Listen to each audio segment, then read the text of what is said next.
time again, and I am not your fool. Not this time, 'cause I'm the wiser of us two. I'm the one of light, the antithesis of you.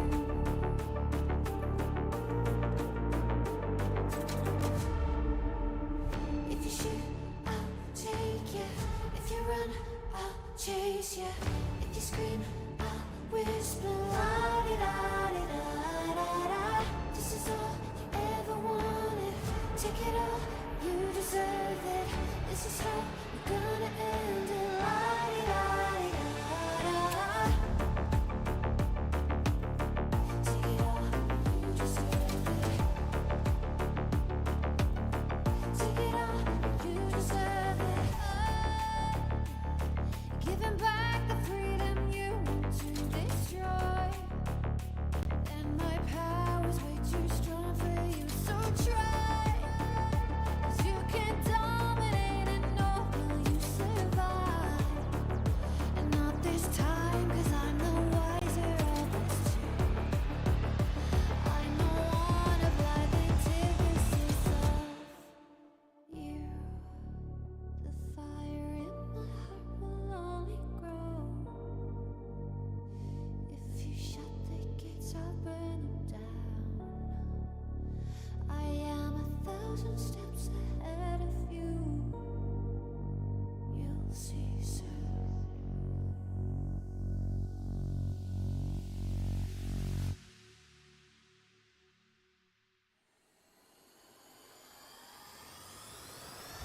If you shoot, I'll take you. If you run, I'll chase you. If you scream, I'll whisper. La-di-da-di-da-da-da. This is all you ever wanted. Take it all, you deserve it. This is how we're gonna end it. La-di-da-di-da-da-da. If you shoot, I'll take you. If you run, I'll chase you. If you scream, I'll whisper. La-di-da-di-da-da-da.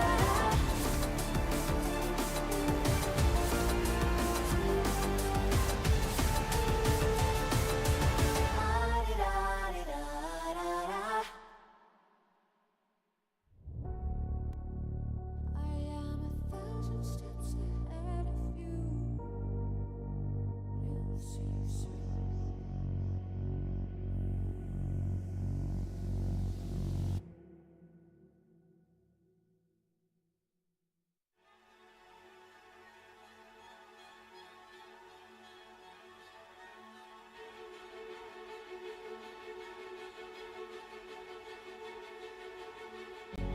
This world is slowing down. How can I fight it? How can I listen when there's no sound? Oh, the wolves are out. Yes, the wolves are out.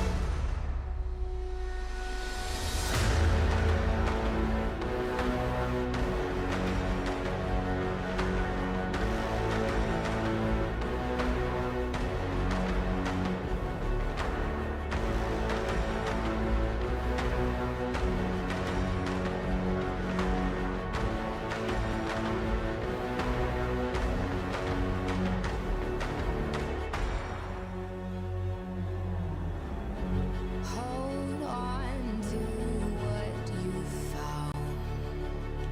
Days are deceiving. My head is spinning round. Oh, I hear now. Yes, the wolves are out. Inside of our reality. Satellites singing serenade. Send out a signal, please remember me. Send out a signal.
don't wanna be alone tonight in this darkness.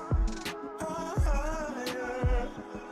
They keep on selling us dreams to get this higher. It's in the energy all around us.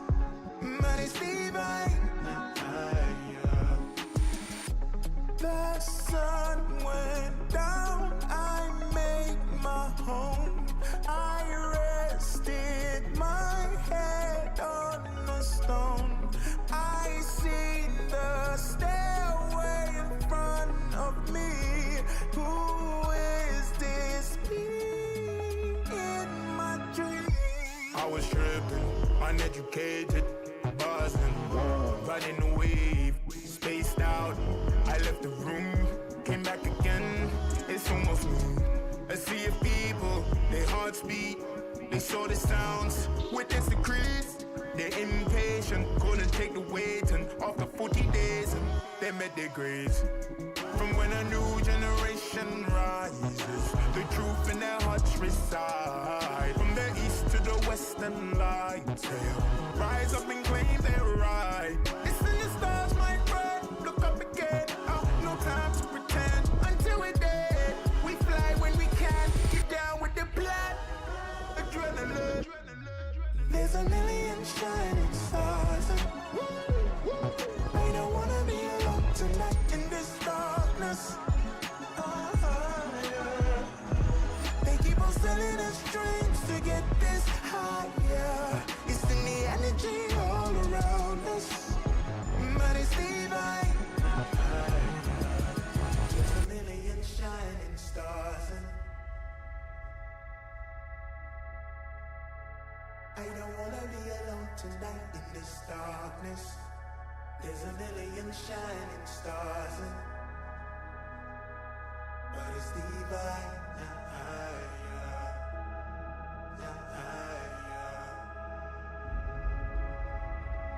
They keep on sending us dreams.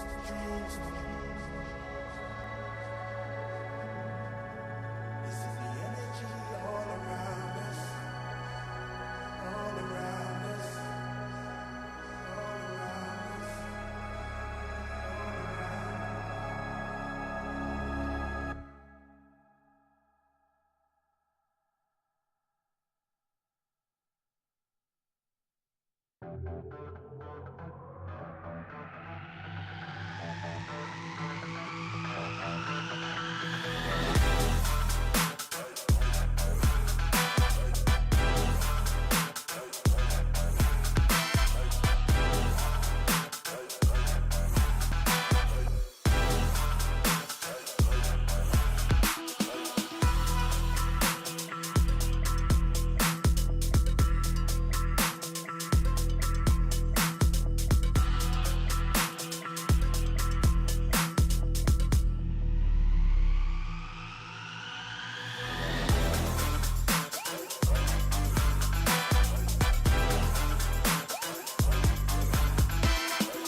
Underrated, maybe.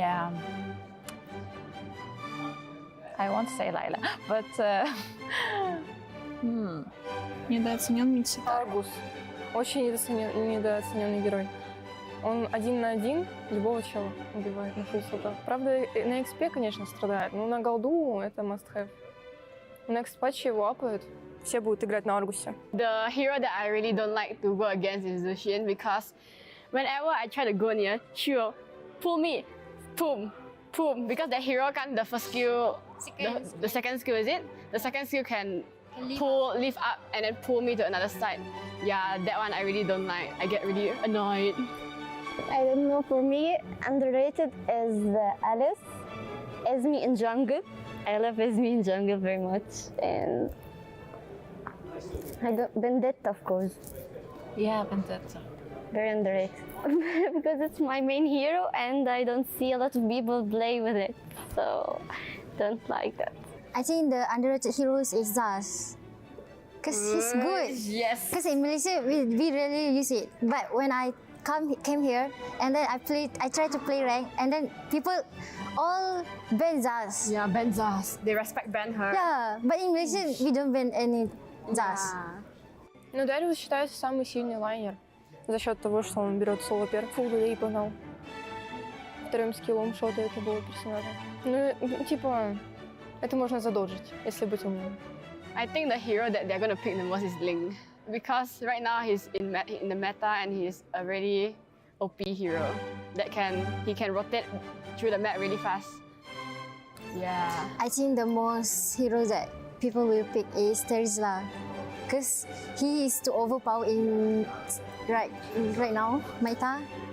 Yeah, probably they ban or pick the heroes. I like K1, but yeah, you know his hair damage now, it's not that good, so I can't play hair now.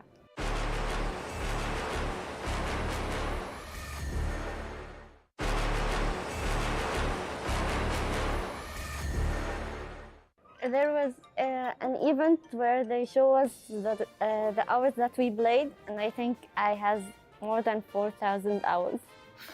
4 года и 451 звезда. This month July, right? We started training. We trained from 11 a.m. to 12 p.m. 12 a.m. Это я не играю на ранг. My rank is Mythic Glory. Мифический бессмертный. Highest immortal. More chat too. We take honor because we're training heroes. Then we lose, it's okay. We're just training. Usually, if I don't have classes, I usually play at night only. Usually after studying or something, we decided what hour we should play and then we play.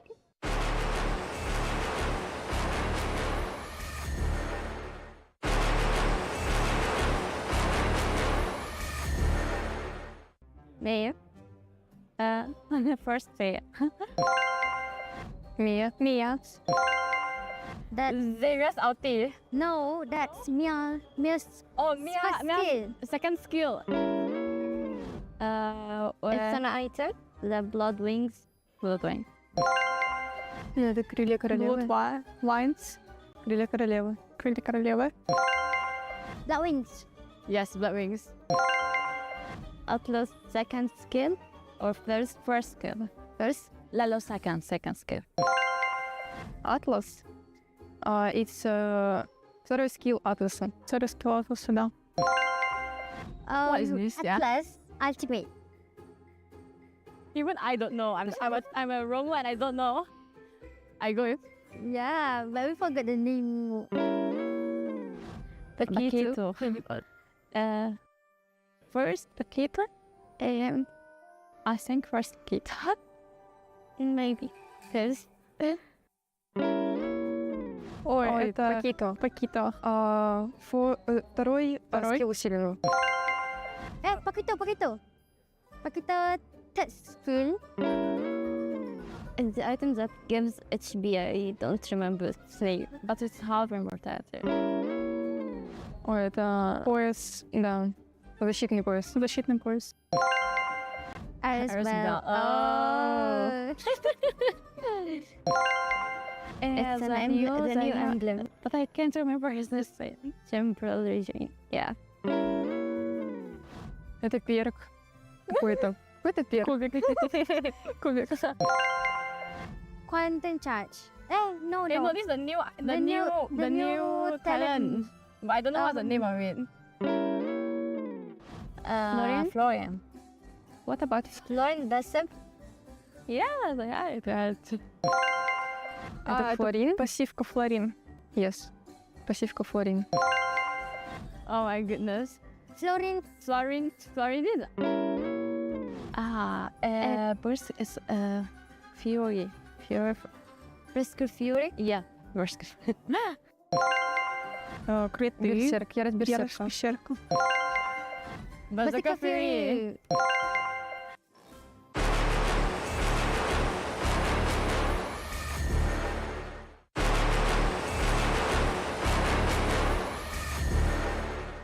Our team is actually a pretty new team.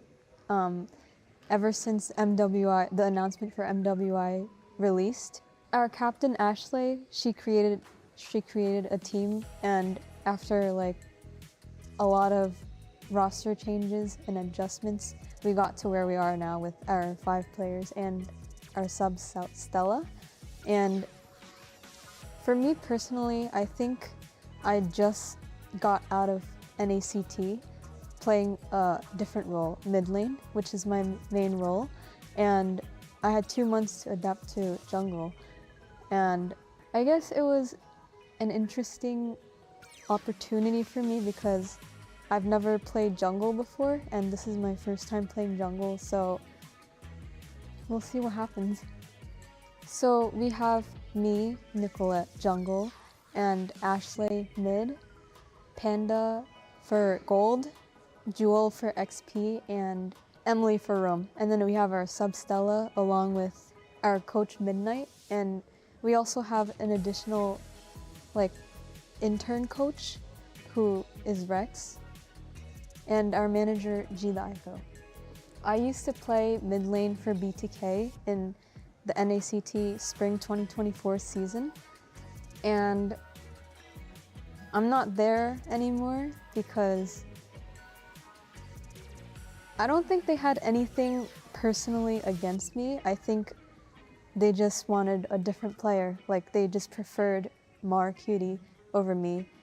Like, there's nothing else to it. I don't think there's like personal hate. But even if I was playing with them and if we qualify for MSC, I was still gonna play in this women's tournament because me and Ashley have been talking for 6 months about creating a team, and I'm glad I have this opportunity to play internationally, whether it's with MSC or MWI. I'm very grateful to be able to represent Cloud9 in MWI because I feel like you don't get these opportunities very frequently. Like when you grow older, you're not going to be playing these games and playing competitively. I feel like you have to be young, and that's where you shine the most. Thank you to everyone who's been supporting me since the NACT Spring 2024 season and has been following me throughout this journey from NACT to MWI. And shout out to all of my friends who helped me learn jungle because they knew that it's a new role for me. And yeah, I appreciate all of you. Love you guys.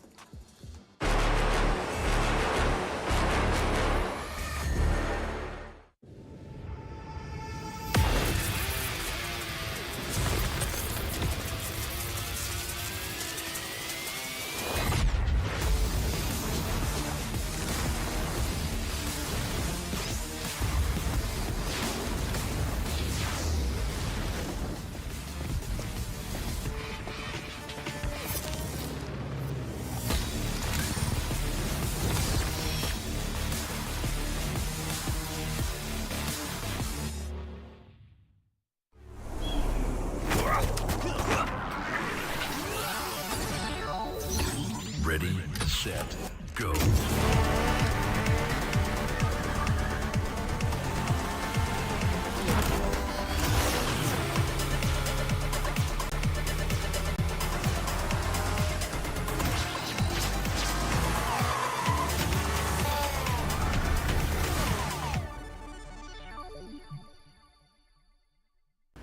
لحظات البداية عاشت معنا، كنا نحسبها وقت للتسلية بس، نحسبها بس ذكريات. عبود أعطي أختك اليد يا ولد. ابتكرنا فيها ابتكارات، وإذا بغينا قلبناها خرافات. كنا نحسبها بس لمة وصحبة وسهرات، انتبه نو ترى نو. لكن كنا نشوف عالم ما حد يشوفه. ليت يشغل وقته بشيء يفيده. الله عليك على اليد صوت. عالم كبر وعاش فينا، عالم الحماس فيه يوصلك كل مرة لحلم أصعب، بس ما يصعب عليك. بارد معك وين ما تروح.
Ladies and gentlemen, welcome back into MWI 2024. Of course, together with EWC, we have went through quite a bit already yesterday. And as you guys pretty much know, we are here in Stream B. We are going to be watching the Tiebreakers match. Let me help you guys, kind of break things down a little bit in a few minutes time, because what's more important is introducing my co-caster for today, Husky. Yeah, it's good to be back, right? We were here for MSC that time, and right now we are here also to finish unfinished business, or at least to help two teams clean up the scores. It's Cloud9 and CFU Serendipity. It's going to be an interesting one because, we have had pretty interesting matches yesterday, and even right now on Stream A, if you guys want to watch, Group B and C go at it as well. It's happening live, and if there's any tiebreakers, they're gonna end up here, and we will help them settle the score. But for now, it's Cloud9 against CFU Serendipity. I find it very, very exciting to see how are they gonna take on each other, because Cloud9, if you guys watched the video just now at the loading screen, it's a pretty new team, but they show a lot of promises. I'm super excited for that, but we'll talk a little bit more about Cloud9 and CFU Serendipity later, as I am just going to kind of just help you guys understand more about the tournament format today. We're currently in the group stage so we're going through the round robin of best of twos in Stream A and yesterday. So we have a total of 12 teams, and all these 12 teams are split into 4 groups of 3, where they gotta fight it out for a total of 2 games. And in an off chance where there are 2 teams that kind of have the same points, they will come together to fight it out in Stream B, which is what we're going to be looking at today for between Cloud9 versus CFU. Following up after that, we'll have the top 2 for each group to move on over to the playoffs in a single elimination format, all of which are all going to be best of 3 to quarterfinals, semifinals, and the final will be a best of 5. Of course, when we are looking at all of these tournament format thing, we gotta have to expect prize pool, right? So we have a total of $500,000 on the line, Husky. $500,000.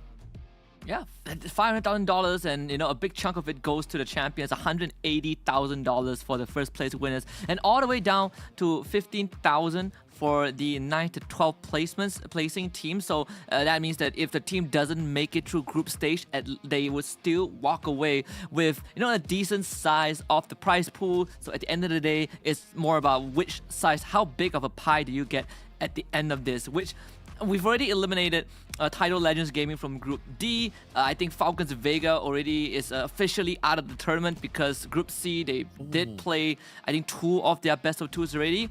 And it's safe to say that, Falcons, they got 0-2 by the opponents, so that we have to say goodbye to them as well.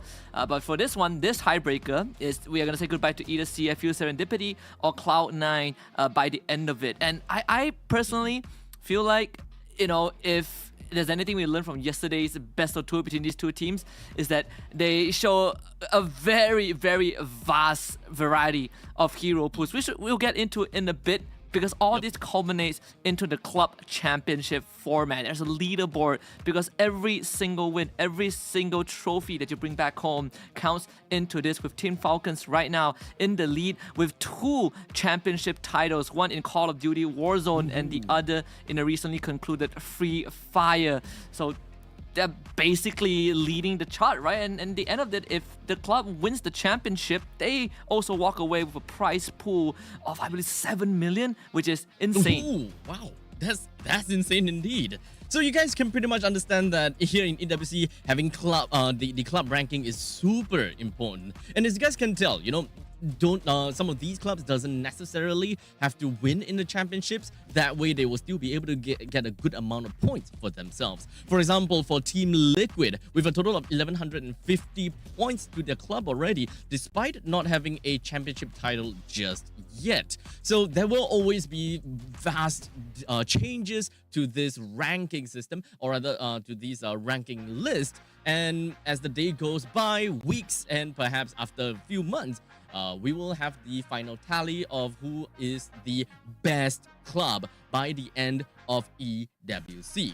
But speaking of best, though, I do want to talk a little bit more about who are potentially going to be the best teams here for the MWI, because we're gonna have to break things down a little bit as to what has happened thus far. So Husky, walk us through this.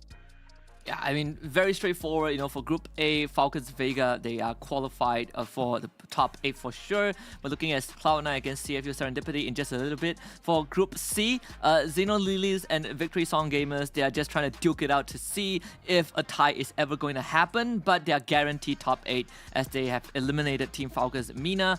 For Group D, Vitality and Gaming Gladiators X Homegirls also made it through to top 8, with Tidal Legends Gaming waving goodbye. And of course, Group B matches will happen in just a little bit on Stream A for those who are interested. So we still have the Smart Omega Empress, Net Angels, and DreamHack Girls who have yet to take center stage. Plenty of games lined up, and I'm already noticing some very unique showings from some of these teams. I think Jushin was picked, and by the way, Jushin is available for MWI, yes. So that does shake things up a little bit. The last time that we saw in MSC, we didn't manage to see Jushin. So coming into MWI, we're able to see that. I'm super excited and stoked to see what this annoying wishing lantern person will be able to, cause what kind of pandemonium in the battlefield itself. Now, you guys may be wondering, what's going on in Stream B? So let me walk you guys through this. We have this one game. It might just be one game, but you know, it's one of the most important games for these two teams. It decides whether you make it through group stage and get into playoffs, and it also decides the size of the prize pool that you potentially can leave the tournament with, right? Loser goes home with only $15,000, but if you make it through, then you guarantee yourself, you kind of raise the bar a little bit. But these two teams, they did tie with each other yesterday in that group stage, and looking back at the results, it was the average game length for these two goes around 17 to 21 minutes, and like I mentioned, right, they have shown an incredible vast hero pool, and the craziest thing is that in both games you rarely see duplicates on both sides. It really felt like these teams are of different personalities, and I wonder if it's gonna be the same going into the best of one later on. So honestly, these two matchups, we're gonna have to understand it is the crucial rematch between these two. One loss, and unfortunately, you are out. So let's take a look at who is going to be representing this best of one game for CFU Serendipity. We do have Moshibang, Tegami, Abi, Yue, as well as Yufendi. And understandably, we have seen how strong they have been going on through, but there will only be one team that moves on over to the playoffs, and it's either them or the competitors, which is going to be Cloud9. Absolutely, and this is going to be the last time one of them holds on to that key for Cloud9. We have Jewel, with Nicolette, with Caesar, with Ashley, and CXZ Panda. Also, again, like I mentioned, right, this is a pretty new roster. I believe it was formed towards the end of June, so barely just a month old in terms of lineup. But behind the scenes, I believe Nicolette did talked about it, that she has been in talks with Ashley, that she's going to play for MWI, they're going to build a team. So this has finally come into fruition, and they do have Midnight as their coach, and Midnight was also the coach for Cloud9 when they played at MSC. So very experienced man behind the scenes.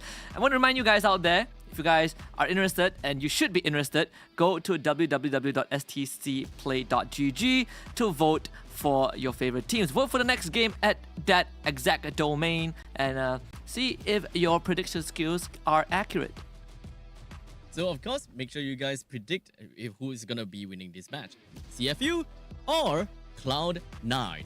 Now, since we were talking about Cloud9's lineup previously, I do know that at least when we were watching the pre-show video, we've got, I believe, Nicolette that was on that was talking, right? So, from what we have heard is that Nicolette is playing in the jungle position, of course. So it's slightly different from what we have originally expected, since CXZ Panda is one of the only female assassins player in North America, and from what I know, Ashley specifically picked Panda up for that assassin role. But it kind of seems as though that we do got Panda that really excels in gold lane as well. So they have decided to put Panda on the gold lane and Nicolette on the jungle.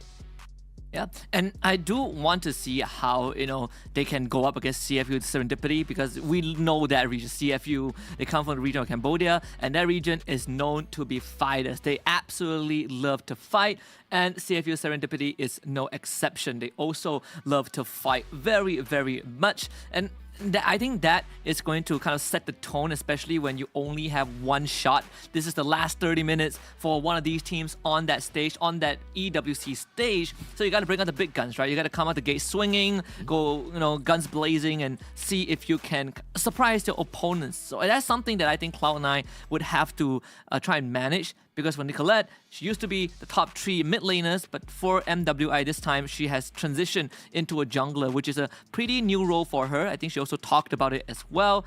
So I think this is kind of go time. This is the moment where she gets put to the test. So honestly, there are definitely going to be a couple of changes that we might expect, since all of these players, they are they pretty much go around playing different kind of roles, so they would have very good understanding of how a gold laner would play despite being in the jungle, or how a mid lane will play despite playing as a gold laner. So they will be able to adapt with one another very effectively, and that is definitely something that I want to see from all of these girls here. The power of adaptability.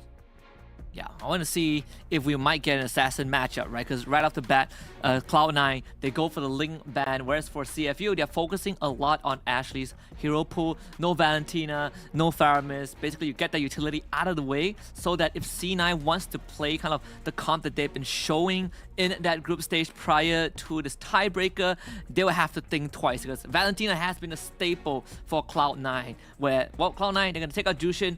I love this. I've seen Jushin in action. Absolutely hated her for how ridiculously good she is.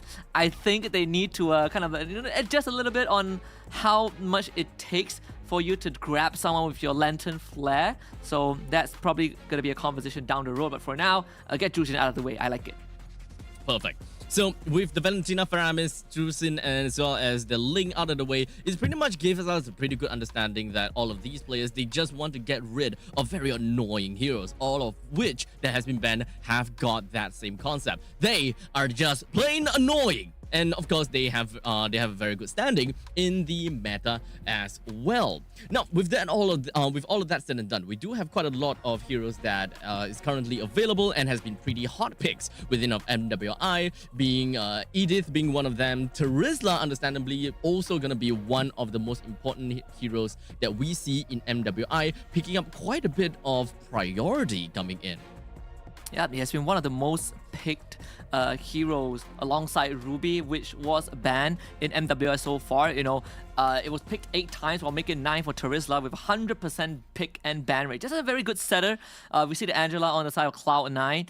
There's a chance that we see that go over to the roam role for Exaya. She has been playing a lot of Lolita and Florian, so Angela could be an option, or it could be a replacement for Ashley's hero right now that Valentina and Faramis are gone. This Hayabusa is no surprise though. We talk about a potential assassin matchup. The question is, for CFU Serendipity, would Tegami go for an assassin hero? I mean, Lancelot was picked up yesterday. If I'm not mistaken, it was on the side of CFU Serendipity in Game 2 against C9. But for now, it's Roger and Edith. Right. So CFU, they have a very strong main tree core for their lineup already. They have they have 2 members that is really good at taking up the front lines, so they have pretty much set themselves up pretty nicely. It doesn't necessarily fixate them onto, oh, we gotta have to play split push, oh, we gotta have to play on the team fight basis. There's still a lot of X factor that we can potentially see from the side of CFU Serendipity based on what C9 eventually drafts for themselves. Like, for example, if whether the Angela is actually going to go over to the middle lane, try to understand what kind of weakness we may potentially be able to see from the C9 setup. And right as we say that, we only see fragile heroes coming from the side of C9, all of which are very weak in the early stages of the game, except for the Angela, of course, with one of the strongest first blood potential. But regardless, we can kind of put that aside first, because we still don't really have a very good idea how they would want to play this Angela coming into this match. I would say, you know, for this Angela, again, it is up in the air whether it goes for Exaya or Ashley. Just based off of the track record, right? We haven't really seen Ashley get tested too much in terms of the hero pool. She's been getting Valentina wherever she wants. Same as the carry, it has been majority, I think 3 out of 4 games they played so far in the group stage up to this point has been carry.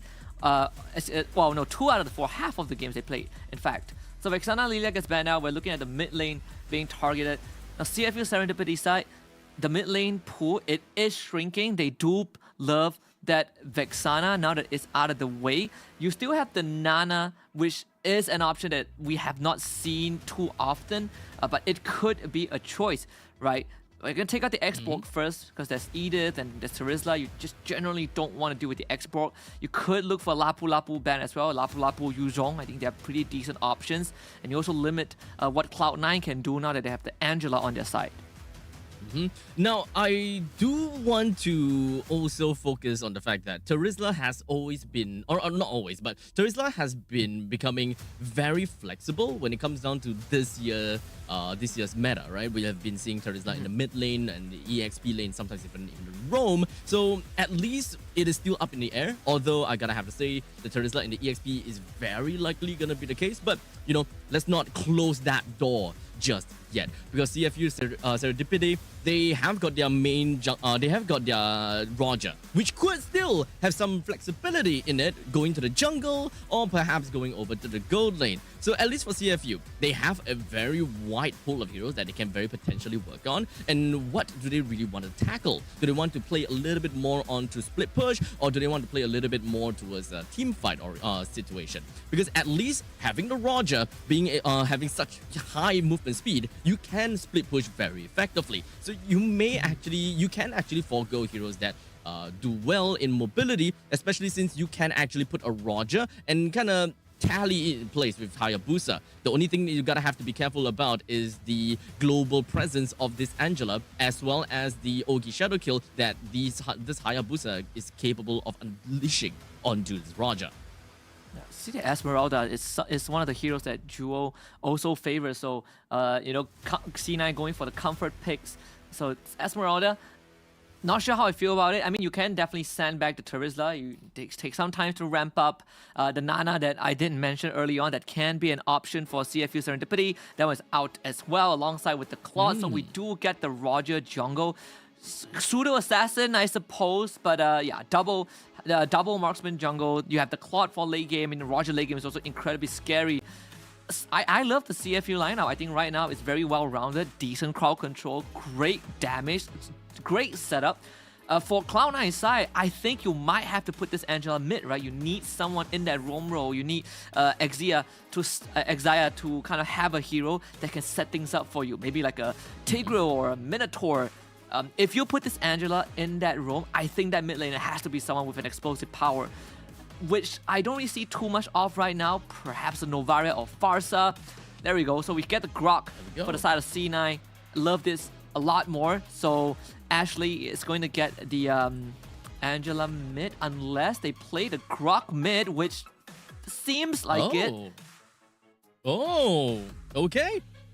That could be interesting, at least when it comes down to the mid lane, right? When it comes down to the dual roam from the roamer as well as the mid lane, they have been kind of interchangeable more often than not, right? Whereas the actual roamer, which in this case is going to be the Angela, kind of stays in lane a little bit more, and sometimes the mid lane, which is the Grok, can pretty much kind of come and go. So it doesn't really quite matter too much, especially since I would believe that both the Angela as well as the Grok might actually just play kind of like a tag team scenario. They understand that with the Roger and the Claude in the opponent's side, they don't really have a very strong early game setup, and they might be able to find a very good steamroll and just kind of propel themselves forward in the later stages of the game, or at the mid stages of the game, a lot faster. I just want to quickly point out, just a minor humble brag. We talk about the coach of C9 being a Midnight, which is also the coach from the MSC team. But they also have the coach from currently the best region in the world, the assistant coach, which is Rexwin from my region, from Malaysia. We got the bronze medal during SEA Games. Just saying. But yeah, I mean, C9, okay. At least coaching staff, they're in good hands for sure. And now is to see how much damage they can do. With this Grok Angela, I don't mind it at all. I mean, you have very decent coverage. But the main thing is to get this Hayabusa ahead. Hayabusa running Warcry, you get a lot of damage once you get on top of someone. Another question is, who do you want to get on top of, right? Roger, not exactly the easiest. Nana with the passive, it's kind of a waste. Claude, hard to catch. So Nicolette has her work cut out for her. Yeah, I mean, it's kind of tough to kind of really understand who you really want to go for, but understandably, once you have a good amount of farm, you may actually be able to prioritize the right heroes more than not. As we can see, Nicolette is actually throwing out the shadows, just targeting onto Abby pretty early into the game, both of which Nicolette as well as Abby's HP doesn't seem to be all that well, but Hayabusa immediately makes his way back down to the bottom lane and might potentially want to look for some very thirsty kill down in the bottom lane onto the Claude, since the trade between Panda and Yui Fendi seems to be actually kind of a stalemate. Yeah, Panda has to take the recall. Well, Nicola tried to hide in the bush, but it was spotted out by the minion wave. So 2 flickers out from CFU Serendipity. Yui wants to go for an engage, but you know, a bit too fast. I'm gonna try and gank top side, but yeah, Teresa is gonna be fine. No kills will come true, at least not for now. Yeah, very small little micro plays coming from the side of Jewel, just ensuring that the Nana is just going to be pushed all the way back, just so that the final EXP from the wave doesn't give this Nana level 4. So this would definitely be able to help Cloud9 secure this turtle a lot easier, since the mid laner, which is Nana, gotta have to stay in the middle lane to get himself level 4, or rather herself level 4 a lot longer. In the meantime, Ashley did manage to get a really nice wall charge, collecting down the Moshi Bang, but the Yue did manage to get himself a kill onto Ashley, followed by Jewel. So Tagami just rolling on through and clawing right onto Jewel as well as Ashley, giving CFU a way better start than I originally expected. One of the things that Cloud9 is going to face for the majority of the early phases, that where's the damage, right? Like, they don't really have well, the amount of damage that CFU has, where you know, Nana, Ida, Teresa, Roger, they all hit like a truck. But for Cloud9, you have majority of the damage comes from your Hayabusa. Everyone else is a utility. CXZ Panda needs a lot of time to ramp up. Jewel needs items as well. But if you want burst, you don't really have it, and that's why CFU Serendipity kind of won that team fight and giving Tagami and Yui a 1 kill each. I think that one of the biggest value that CFU can take in the early stages of the game would be Moshi and Yue's sustainability, right? They are tanky enough to be able to soak in a lot of damage while being very strong bruisers, especially since Yui, she can just soak in all the damage, and once she breaks out of Phylax, all the HP can come back to her almost immediately and pretty effectively as well. So you can't really look down on the power of Edith in this matchup at all. In the meantime, Cloud9, they don't necessarily have heroes that is very sustainable per se. They are durable, sure, when it comes down to Ashley as well as Jewel, but Jewel is all about the shields. It takes time for Jewel to even be able to grab all of these shields away from the members of CFU, but the power of burst is what CFU have got at this point in time. In the meantime, a really good knockout coming from the side of Ashley, while the rest of the team fight coming from CFU is just going to be bursting right out. Ashley all the way in the front. That is going to be one man down from the side of Cloud9 again, as CFU very effectively and very methodically takes one person down. That's the second death for Ashley. What do we say, right? This team from Cloud9, this composition just does not have damage. We saw the attempted engage, a flicker wild charge hitting on the 2 people, but only Nicolette was able to do damage. They don't even get Yui Fendi up top. I suppose they could at least take the turret. Turtle did go over to CFU. Cloud9 is very obvious what the idea is going to be, or who the damage dealers are. Early to mid, Nicolette's Hayabusa. Late game is all going to be the carry, but getting out of this mid to late game is going to get tougher and tougher, especially when these skirmishes are so one-sided.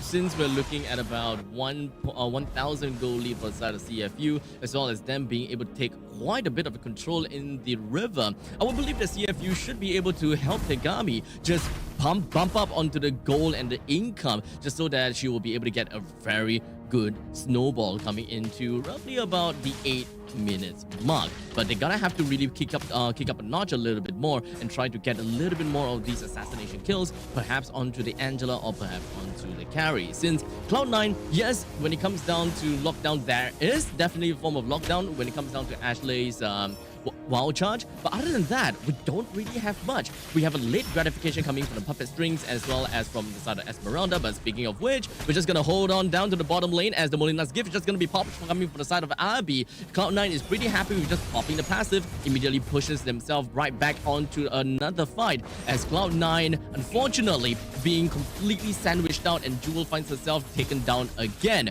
But Nicolette responds all the way to the top lane, managed to bring Yui Fendi down, and this will effectively help Panda unlock herself and being able to bring down the first defense turret in the top lane. Finally, so much cross-map plays, right? They just saw Nicolette down bottom. getting Nana's passive out and then suddenly showing up top to kill the Claude. That is great. At least some salvage for Cloud9. They're actually not too far behind, just 900 gold deficit. Third turtle coming up on the bot side for CFU Serendipity. I think Cloud9 might have to consider giving it up unless they can somehow get a good pick, because Tagami is starting to get quite scary, right? 2-0-1 with that wall cry on her as well. So those burst damage that this Roger can dish out cannot be underestimated, even with the hard guard.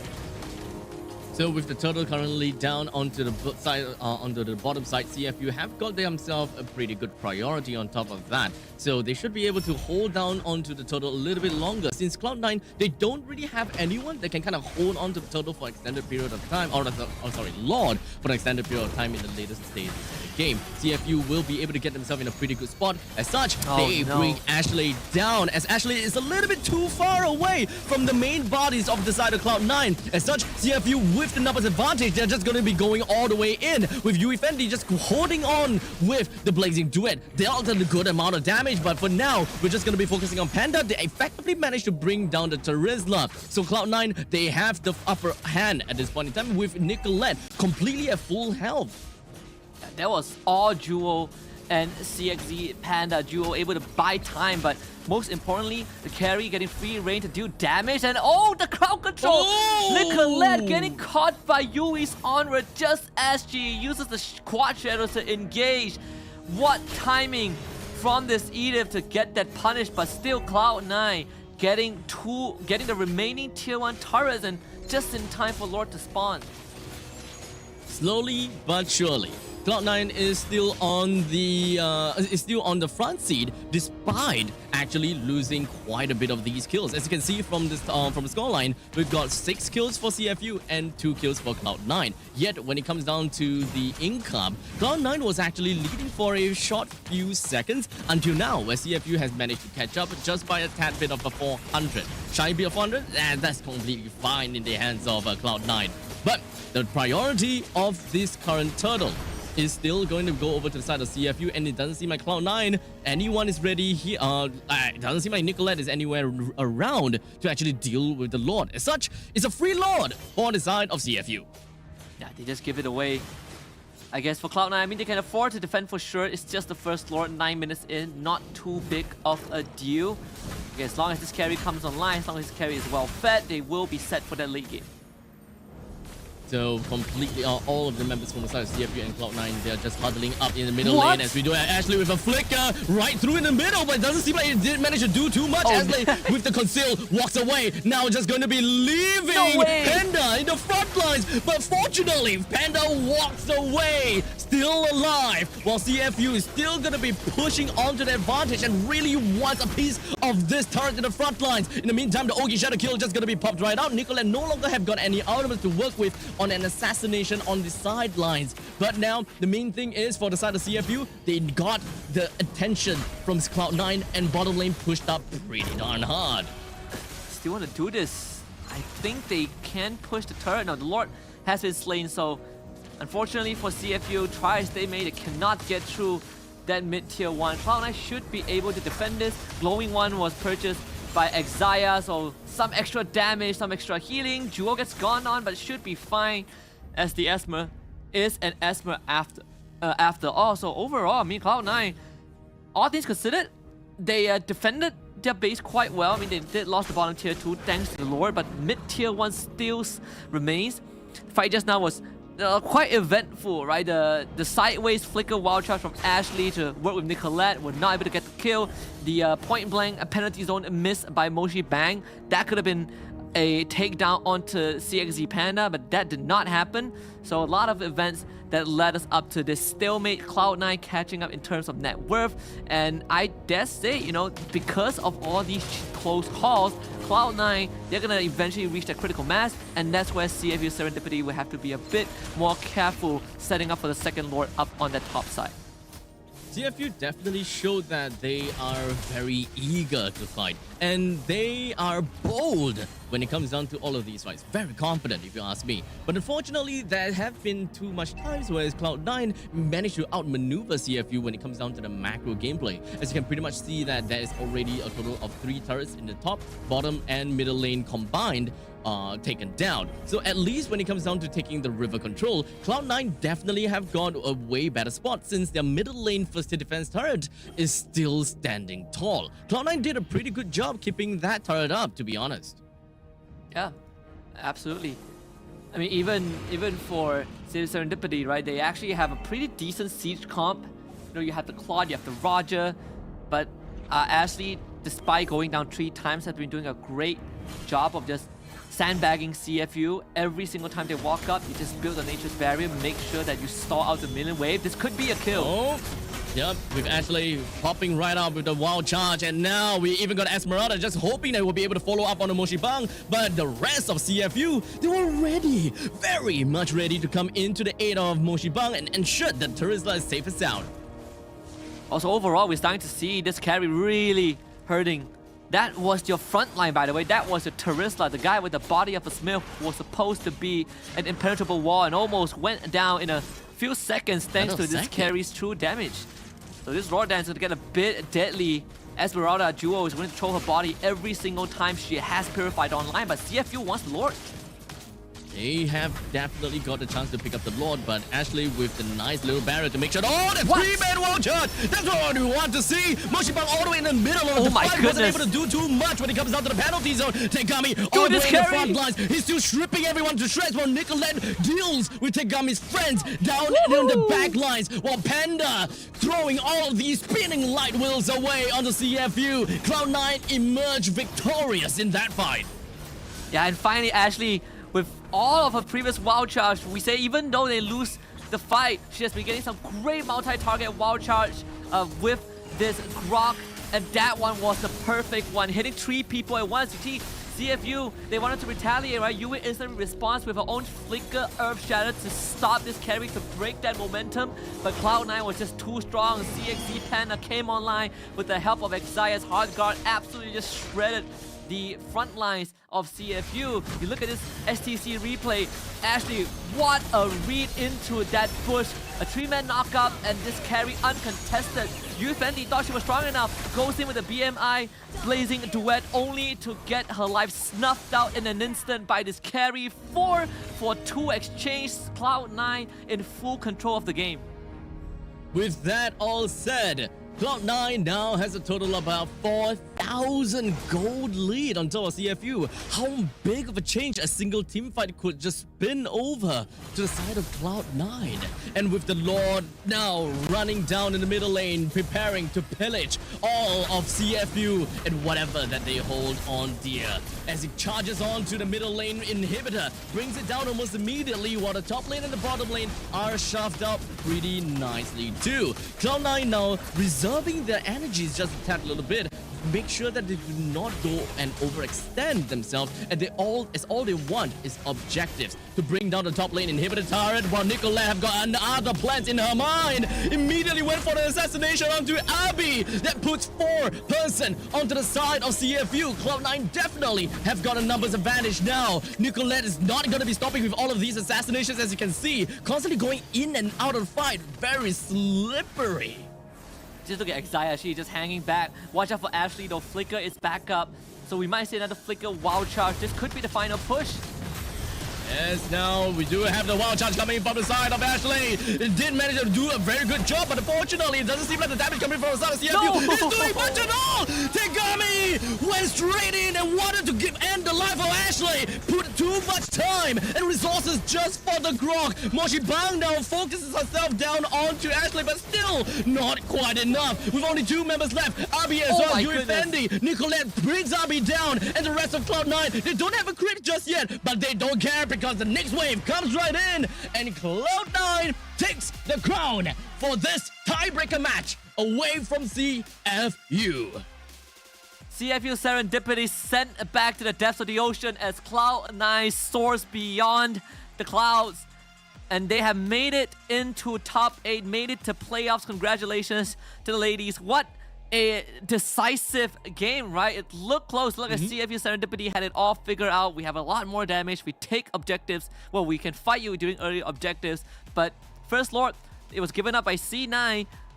CFU were not able to break the mid-tier 1. And then Ashley the turnaround, the game changer, flicker 3-person wild charge, and then hitting another 4-person wild charge in the base of CFU to really seal the deal. You can really kind of see that Cloud9, they came well prepared, right? And it's such a heartbreak for CFU Serendipity because 3 of the players, Yui Fendi, Yui and Moshi Bang, they finished 5th to 8th place last MWI, but this time their journey cut short, and soon the keys will be crushed as well, and by no other team than Cloud9. It is definitely a heartbreak for our friends over at the side of CFU Serendipity. But Cloud9, they are going to be real happy as they will be able to move on to the playoff stage. This is definitely it's a greeting match, you know. They're going to have to go through all of these nerves and to know that their lifeline in the tournament rests on this one single game, on this one single draft. We identified and we saw, hey, where are they getting all their damage from? All of it comes in from the side of Hayabusa. Do they really even have enough time to kind of drag things out or just kind of like propel the income of carry fast enough for carry to really come online faster than both the Roger and the Claude? It seems like they managed to find their answer.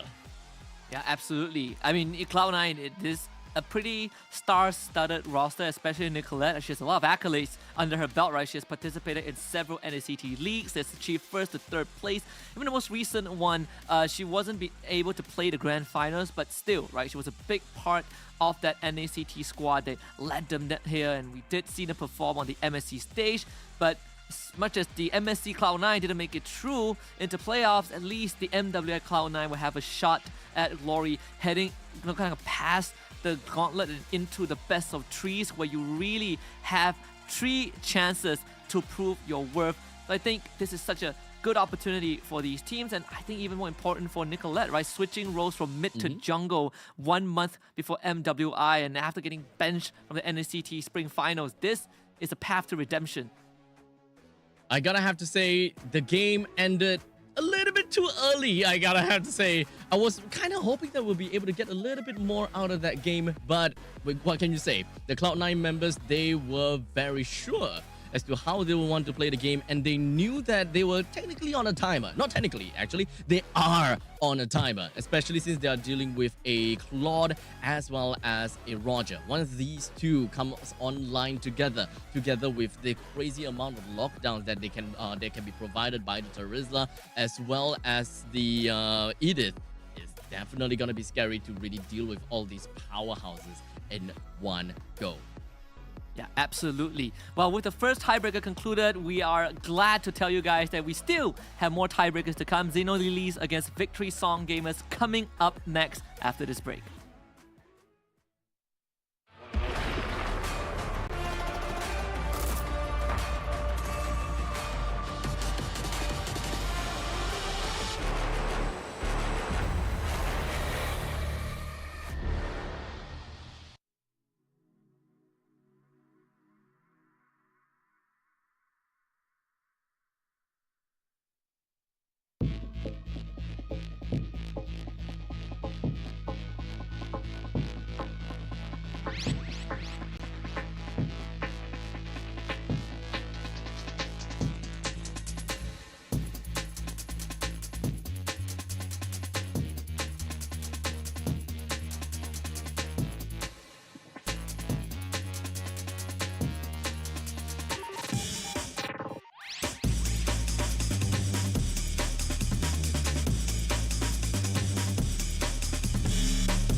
heard that you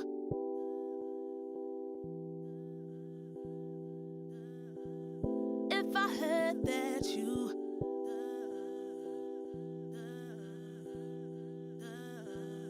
if I heard that you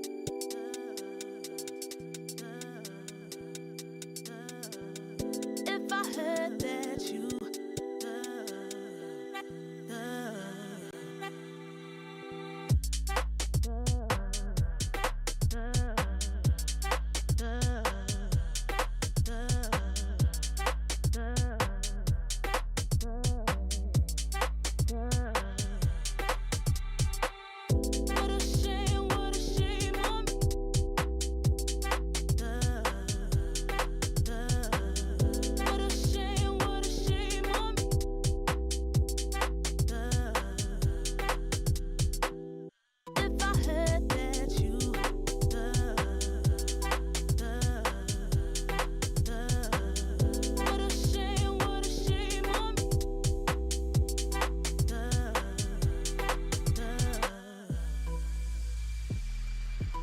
way you do it, the way I live a life, way you do it, the way I live a life,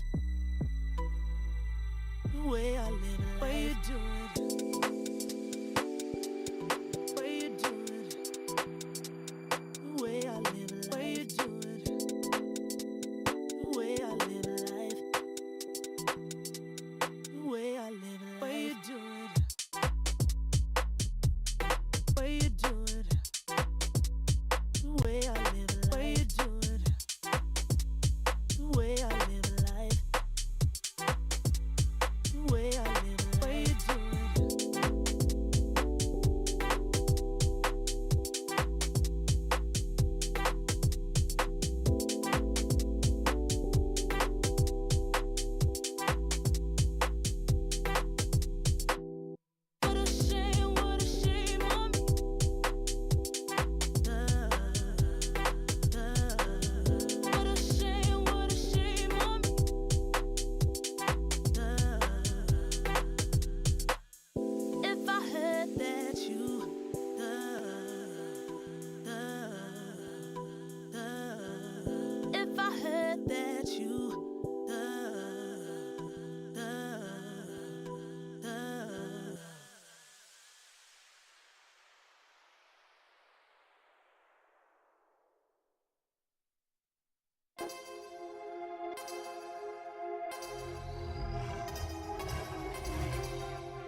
Honor 200 series, the best portrait phone AI empowered. Studio level, AI portrait camera, 3 hardcore portrait modes. Color, vibrant and classic to capture portraits that truly stand out. AI empowered magic portal. Snapdragon 8S Gen 3 AI chipset. 5,200 milliampere per hours silicon carbon battery, 100 watt. Honor Supercharge. This is Honor 200 series. You ever wondered how a Hollywood movie is shot? On a Sony. You review it on a Sony. And how do you make that sound epic? You record it on a Sony. Lunch break on a Sony. So why wouldn't you watch it on a Bravia by Sony? Have you got what it takes to get to the top? It doesn't matter how high you climb. To reach the top, even the biggest champ needs a break. So you can recharge, dive back in, and dominate.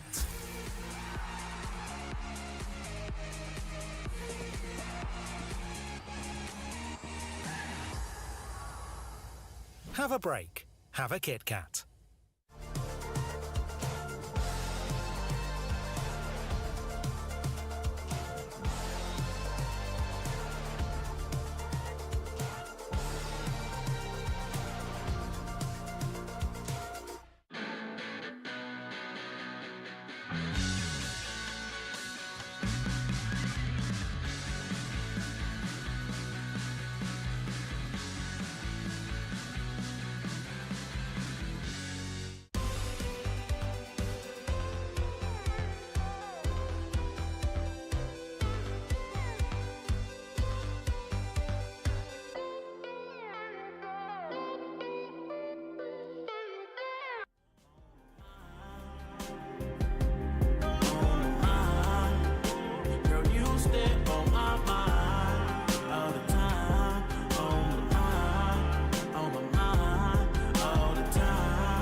Turn up this up right now.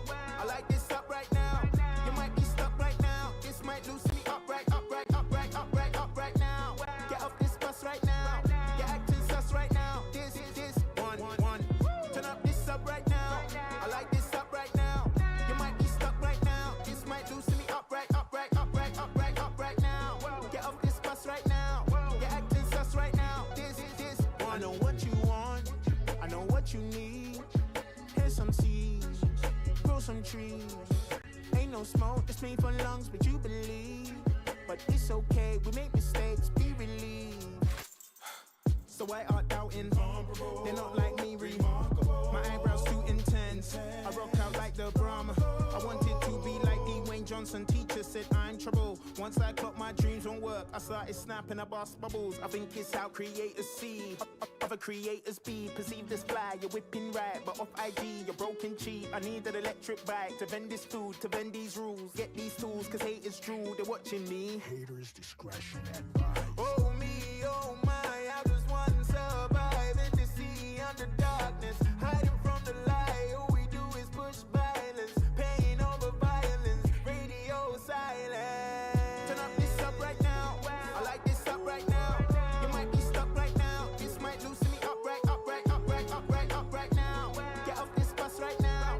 You're acting sus right now. This one. Turn up this up right now. I like this up right now. You might be stuck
ladies and gentlemen, welcome back in to MWI here in EWC at Riyadh. My name is Abstract, with me here is Husky, and the both of us is going to be covering this upcoming tiebreaker match between, what was that again? Victory Song Gamers versus Xino Lilies.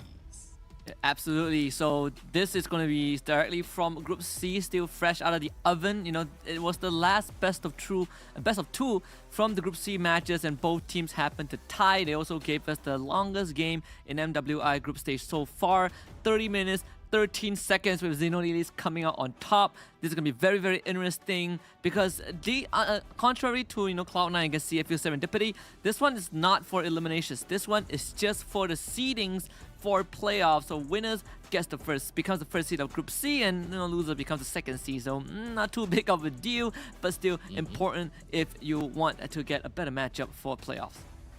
Exactly. So coming up, of course, when we are looking at the upcoming showdown between these two teams of Xino Lilies versus VSG, I gotta have to say, right, with a 30 minutes game in our hands, I believe that both of these teams have got very strong understanding as to how they would want to play into today's games, right? Victory Song Gamers from EECA and Xino Lilies from the side of Mekong. I'm pretty sure that we have heard before from many times when it comes down to Xino Lilies. The Mekong region has, of course, always been showing up quite a lot of times, and EECA being a relatively fresh region as well. I'm very much excited to see what exactly Victory Song Gamers have got for us today. Yeah, absolutely. And I think, one thing about these two teams is also the fact that both teams have two Filipino imports, two on the side.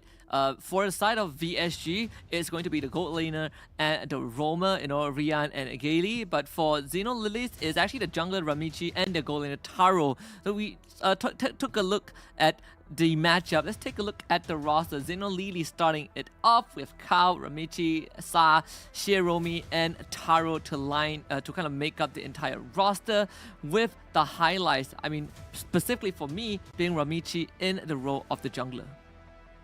So coming up, of course, I gotta have to, I definitely gotta have to say, Xino Lilies, they are expectedly pretty aggressive with how they have been playing thus far. And of course, they are, very methodical with every single team fight that they would want to bring themselves into. One of the questions that I always ask whenever I'm looking at the MWI games is, how much would the drafts eventually mean to all these ladies? Like, how would they want to draft, especially when it comes down to a best of one series, and understanding the current meta when it comes down to MWI with the popular picks, which is heroes such as Ruby, Edith as well, Terizla. In fact, since I'm talking about Ruby, mentioning about that, we have seen Ruby being picked up quite a lot, but unfortunately underperforming by quite a lot. In fact, I think that we have a total of 8 Rubies being played, the last that I've seen, with not a lot of wins actually. Yeah, it's pretty unfortunate. But you can say the same for Terizla. A lot, basically 100% pick rate, right? Either you're picked or you're banned.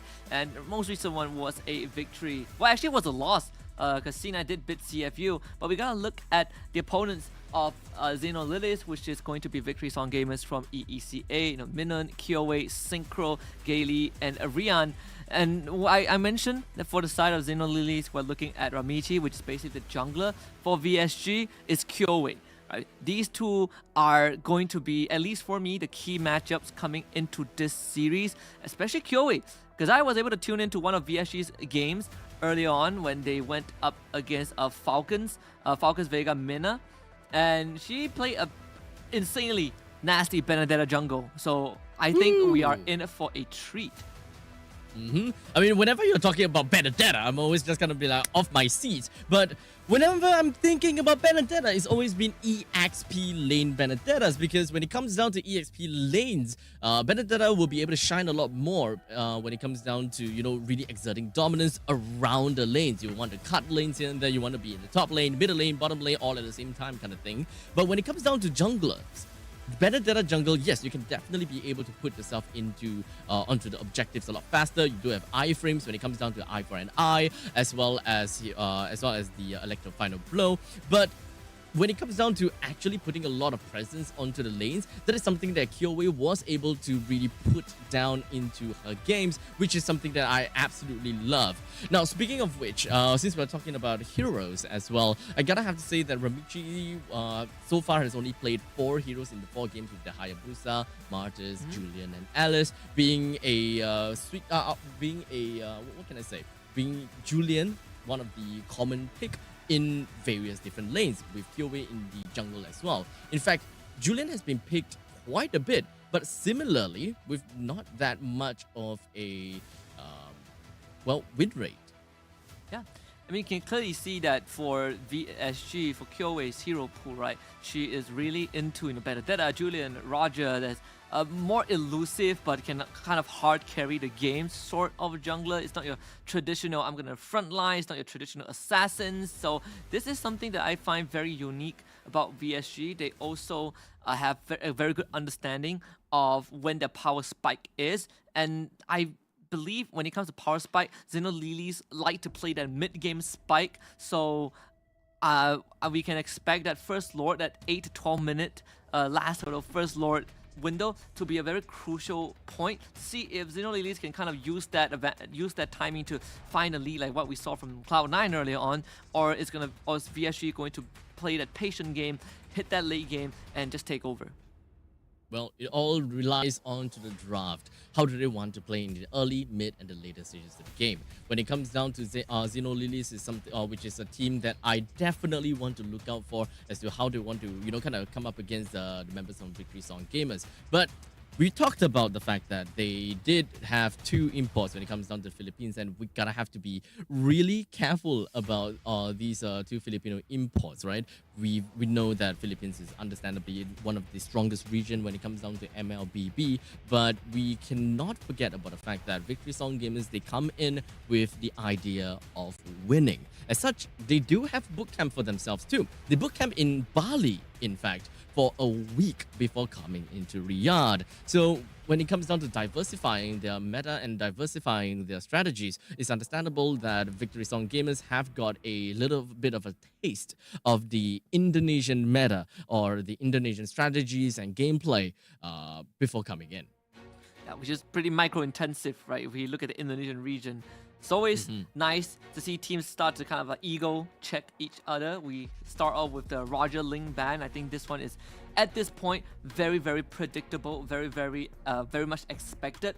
Valentina ban out by Zen as well. Just eliminate the utility that Valentina brings. It's always such a good hero. And VSG responds with the Faramis. And speaking about VSG, I believe in ECA they have been pretty consistent with the performance, right? Always getting a top 3, top 4 finish in recent tournaments. So coming into this, I think is also a very important time for them to put ECA on the map if they already haven't done so. But I want to see if Zen would kind of prioritize in shutting down Kyoei's jungle pool, because it doesn't really feel good to having to ban the Benedetta on Julian in the first phase unless you're really prepared to draft into that afterwards. So in this case, with the Roger already taken out, yeah, Zen will just have to kind of start banning out the Minotaur, just eliminate the setup. Yeah, I don't think that they will want to ban that out all that much. But perhaps we'll be able to understand that from when it comes down to the banning stage, Xeno Lilies, they are not really that interested in heroes that excels in teamfight scenarios. Being a Minotaur being thrown into the banning pool, definitely not one of the bans that we see all that often in the first phase. Perhaps some other assassins and some heroes that is definitely something that we usually expect to see. But Ling being one of the most annoying assassins that we can pretty much see up to date, aside from Fanny as well as Hayabusa, is pretty much a well-deserved spot for Ling, let's be honest here. But the Angela okay, never mind. Angela just got thrown into the banning pool. I think this one is, I mean, I find the Angela ban, I think MWI, there's definitely certain parts that's unique about them. I know when we watch MSC, Angela was kind of like, okay, we do ban her, but sometimes we kind of let her through. But it's been quite a focus for MWI, especially when assassin picks are so rampant. Though VSG being on the second pick, if they want to somehow pick up the Benedetta, I don't see a problem right there in the first phase, especially when their XP laners is also kind of the playmaker. Chip going through for Xenolilies. And actually, when I was watching the broadcast earlier on, I believe it was VSG against Falcons. I think Mirko did discuss about Chip and Luoyi, which is not as viable, well, not as popular as they were before, because Lord Dances don't drag on as much. So hence, playing around the map when there's a Lord Dance is not as urgent, right? So Chip and Luoyi kind of fell off popularity. Jushin and Teresa get through to VSG. Big AoE, and oh boy, good luck having to deal with Jushin in that mid lane. Ooh, annoying Jushin. But this is definitely a very strong start coming in from the side of Victory Song Gamers. When it comes down to Xenolilies picking up onto, okay, as you have said, you know, we've got a Luoyi as well as a Chip. So we pretty much can expect that whenever there is a Chip involved in a lineup, we can pretty much expect global presence when it comes down to most of these heroes. As such, heroes that doesn't have very strong mobility in all stages generally are favored when it comes down to working together with a Luoyi as well as Chip. However, Xenolilies has decided to pick up a Claude for themselves, so it does seem like they would want to play on a hyper-aggressive role whereby they are capable of either number one, being able to ambush with the diversion, or number two, still keep the Claude on a feed and really just play around with the macro game. Because usually, you know, one of the biggest mistakes is playing Chip and then completely throwing macro game away. It's a very straightforward draft, right? Very honest. There's no like smoke and mirrors from the side of Xenolilies. The Julian coming out from VSG, we talk about this. It's probably going. It's not probably. It's 100% a QOA pick. Revealing the core draft right off the bat, right? You know, mid lane, XP lane, jungle, all revealed to Xenolilies. So we're still waiting for the Roman and Gold laner for VSG, of course. For Xenolilies, right now, they can start clamping down on that gold lane pool, especially heroes that can threaten the Claw, you know, the Moskov, the Harith, they are still available for the side of VSG if they so wish to go for it.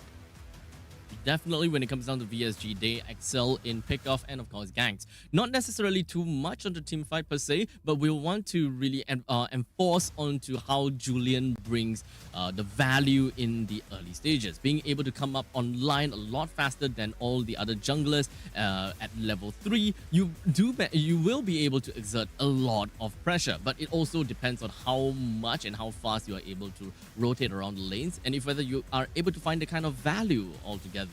And most of the time in the early stages, you really want to make full use of your enhanced scythe in order to go for all these pickoffs. So with the main core EXP, jungle and mid already picked out, we don't really expect too much of an X factor from the side of VSG. So it's more or less they have already settled down onto their role as well as settled onto their strategies. They will want to play a lot more pickoffs. So leaving that up to the roamer, they don't exactly particularly need someone that can really open up the particularly hold onto the Lord that well, because they already have a Terizla. They have a pretty strong front lines and an engager from that point. But someone that is able to follow up of the Terizla, or being able to interchange with the Terizla as to who initiates and who follows up. This could be a Tigro ban. I mean, we might see Xenolilies lean into that. The fact that, you know, they have a Chip, they have a Luoyi, you want to show up to a team fight, and the thing that you fear the most is being caught by big AoEs, which VSG has a good deal of, right? But at the same time, we also talk about they need to protect the Claude, you know, get rid of matchups that might threaten him, Moskov being one of it, and Moskov indeed does get banned out by Xenolilies. So now the Tigro is open for VSG if they so wish to go for it. The fact that there's no more Grok, no more Minnow, if you want a big AoE counter engagers, Tigro is your best bet. In that roam role, I mean, you could go for Ruby, Arlet, or even Edith wouldn't do too bad, but they were gonna keep it for last as they pick the carry. So with the carry picked up, it pretty much solidifies we are going for pickoff. Heroes such as Claude, Franco, Kaja is definitely going to be one of the main ideas that VSG would want to go for. Go for the first person pickoff and then the follow-up from the Terizla to really seal the deal when it comes down to all these team fights. In fact, drafting against Xenolilies first 3 picks is actually pretty darn annoying and really difficult to work around. Since whenever you are thinking about team fights, you're looking at kind of like a rock, paper, scissors equation. Team fights essentially find themselves having difficulties dealing with a split push composition. Split push composition have a problem dealing with this pick-off compositions, and it goes into one full circle. So with the Claude being picked up, it pretty much shows that yes, we will be able to put up some good amount of presence onto a split push potential. In the meantime, we also have a chip that can bring everyone into a team fight for a grand 5v5 showdown.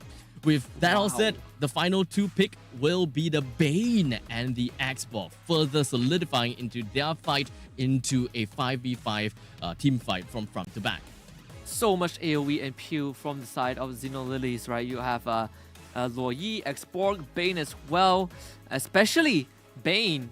Like, Carrie and Julian, their range aren't really the longest, the farthest, so if you get hit by a nuclear Bane, Clap Claw Hammer, it just destroys you. But I like this pick from Gaily. I like the Lolita for VSG. Ooh. You put out the Guardian's Bulwark and send that bullet back into Xenolilies, and you know what's the best part? If you reflect the Crab Claw Cannon and then it hits a target, it actually triggers the secondary bounce, which crits the ricochet, which crits the target behind. So I know that a lot of Bane picks have been a Magic Bane. I wonder if this is going to be the case. I feel like you probably would just go physical in this case. We just have to find out though, now that Lolita is in play, you probably would do better just spitting rum on your opponent's face with that magic build. I absolutely agree. When it comes down to the Bulwark, you do not want to get all that ricochet and of course your baby shark flying right in your face. But I will say that when it comes down to picking up the Lolita, they did manage to answer one of the problems that they would potentially have, and that is the overwhelming amount of damage that Xenolilies will be able to bring up onto the game. However, it's not necessarily a pick that really answers to their lineup. No, they don't really have someone that can really initiate in a single pick-off situation. You don't really have someone that can really lock someone down for an extended period of time. So you really gotta have to rely quite a lot on Luminum Blast as well as the Charizla's penalty zone, which essentially would just focus into a full-out team fight. In the meantime, Synchro being really annoying with that lantern. You can pretty much see just putting so much annoyance onto Sa already. Every time, Loi, every time she misses that ability and it goes on cooldown, you just lose the trade. There's no way you can continue trading, and Synchro is taking advantage of that, right, with Lolita around. And I wonder what kind of build Gaily will go for, because there have been examples. I believe Ogwin did it with Lolita, where you go for this straight up Flash of the Oasis into Oracle build for the shield generation. Early rotation just to break the Firaga armor down bot. Yep, pretty darn annoying. That is going to be the Firaga armor just popped, and that will allow Victory Song Gamers Minun to rotate herself right out of the lane if she absolutely wants to. Just kind of like dealing with something from all around the map, and of course observing the opponent's jungle. Exactly where is going to be this Bane, just so that they can take control of the bottom jungle as well as the turtle split a lot earlier in order to get themselves a great priority for going forward when it comes down to the turtle being spawned. Never feels good when you're an Xborg that's laning into a Charizla, a literal winning matchup. You can see the Cow even went for the Impure Rage, which again deals max HP damage right now. And you get pressure, you lose the Firaga armor, you are forced to take a recall, lose a minion wave. So VSG identifying where the cruxes are and immediately providing a solution to it. You get the Charizla out of the lane, let it hit level 4. Topside getting pressure, and that's a flicker out from Rian. Pretty early. Rian absolutely needs to stay alive in order to continue up with the amount of economy that she's going to bring onto the team. As long as she's safe and sound, that is all great. In fact, burning that flicker is actually amazing, considering the fact that Xenolilies actually put quite a lot of resources up into this gank onto this carry. 4-member rotation, while Victory Song Gamers took that opportunity to bring down the turtle down the bottom. The Bane also, you know, you can see one of the best tower pushes every time the Deadly Cash is online. Deadly Cash, you know, and chip away at the tower's health. Offside, the carry is in danger, but Rian should be fine as QOA continues to counter jungle. You get the backup coming through, and that's first hurt already with the diversion. That's the diversion that we want to see from the side of Sa, bringing down Rian. You can really tell that Xenolilies are really kind of afraid of Rian. They're putting so much emphasis onto this carry. And I mean, this just makes life incredibly hard for VSG's top side. I mean, they have to bring the juice in here, but chip should go down. Yep, they Flicker to the wrong direction, you know. VSG gets something in return, I guess. Yep, I mean, burning up the flicker on that part, I think, well, small little issues. But now Kyoei comes into the fray, doesn't really have the enhanced scythe, but in fact goes for the enhanced chain instead. Gale has also unfortunately used the Numenon Blast already. Taro burns out onto the Blazing Duet in order to really clear out the waves as soon as possible, ensuring that not much of the turret plating goes over to the hand of this Carrick. They're gonna continue camping in this bush, and then Kyoei just farming up a storm, a full level ahead of Ramichi, despite the amount of pressure that Xenonese put on the top side. But you can see that it has amounted to something, right? A 1k gold advantage. And wow, chip portal. Oh. Yep, just all the way up to the top side. Once again, really, it's all just a party over here. As we are just going to be going straight in for a 5v5 match. Victory Song Gamers is exerting a lot of dominance on the side of Xeno. Lily's bringing Xiaomi first person down. Oh. Gale flickers on backwards to ensure that she will be able to be safe and sound. No one from the side of Xeno Lily's managed to get a single kill, unfortunately. All 4 flickers blown by the side of Xeno Lilies. The moment the shortcut got used, you can see that Minun did not hesitate, instantly goes through the portal and even lands a penalty zone to allow VSG to find a kill onto Shiromi. At the end of the day, VSG, the fact that they came out on top of that and lost no one in the process allows them to reset, perhaps set up for the second turtle. Definitely a great good advantage from the side of PSG. Getting themselves the 1 kill, and the fact that Kyoei was able to go for a counter jungling, just kind of working around with the vertical jungling onto the slowness of Bane. And of course, when it comes down to allocating resources up to the top lane for extended periods of time, it definitely did manage to bite onto Xeno Lilies. But for now, we don't have Minan just going to be jumping out the back lines when it comes down to the penalty zone. And of course, being able to lock right down the side as well as Ramichi. The rest of the members from the side of Xeno Lilies understand that they gotta have to fight back as much as possible. As such, bringing Minan down while she was completely out of position, as well as Gale. With that, 2 frontliners unavailable, Victory Song Gamers still intended to fight it all the way through, pushing away the Xbox plot as well as the Ramichi. The idea was good from VSG again, getting the win. Minun, the penalty zone hits the back line. Good counter engage from Kao with the last sanity, finding 2 kills. But VSG, they are very clear of what they want to achieve with that objective, getting the second turtle of the game, extending the goal lead, now 2.3k. The fact that Minun went for the War Axe means, you know, you get some extra damage and extra spell vamp in the process, and Rian even getting a kill for herself. And even chipping away at the mid lane tier 1 turret, bottom 1 will go down, and VSG is slowly ballooning that lead. And even getting themselves, helping the carry to finally take down a turret after a lane swap. So Victory Song Gamers, they do have a very strong sense of macro. They understand how they want to funnel their gold over to carry, understanding that carry will be one of the main damage dealers coming into the mid stages of the game once Kyoei loses that power spike. But the diversion coming in, just going to be porting themselves all the way down to the bottom, but I'm not too sure whether Victory Song Gamers even understand what has just happened as such. Gale is just going to be opening up the map, but good read from Gale. It does seem like the Victory Song Gamers, they actually know what was going on. Unfortunately, when it comes down to Minimum Blast, it was not going to be able to touch on anyone at all. Xeno Lilies goes all the way through. When it comes down to Last Insanity, just bursting down on the members of Victory Song Gamers. But for now, Synchro's not stopping just yet, as Kyoei finds a double kill right on top of Xeno Lilies, while Rian took that opportunity all the way to the top lane to bring down the turret. Kyoei took that, not the kill, down to her name.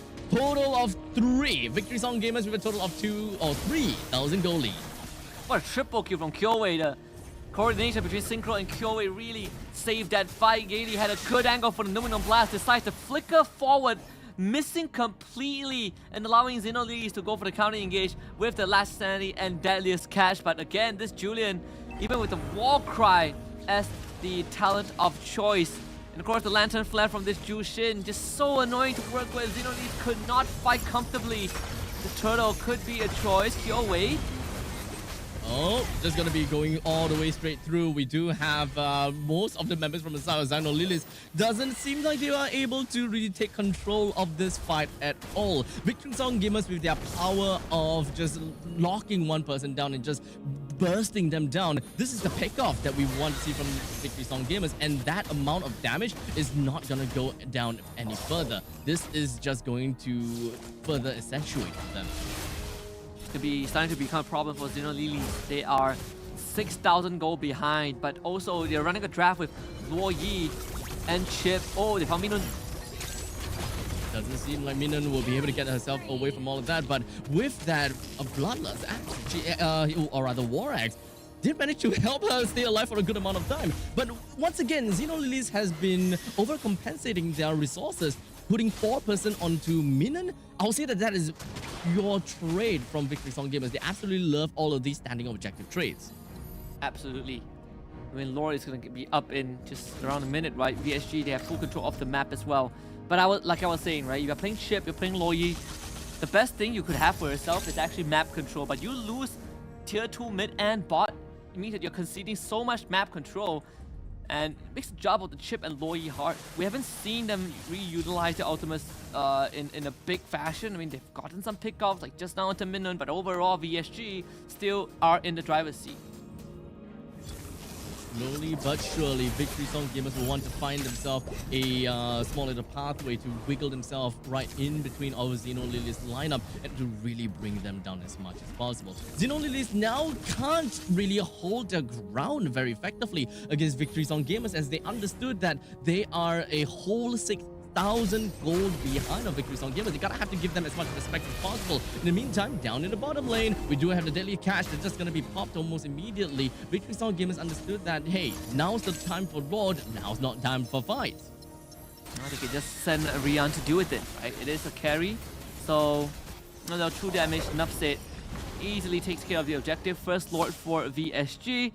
You even see that Sa went for the kind of backline to try and find an angle, but there's just no way for Xino Lilies to really get much done. So VSG, 6k goal advantage in a very, very comfortable lead. I want to see how much damage they can deal with this first Lord. Considering that all tier 2s are already down, this Lord should spawn on that mid side. And that's going to allow VSG to really set up the side waves. You can see they're already doing just that.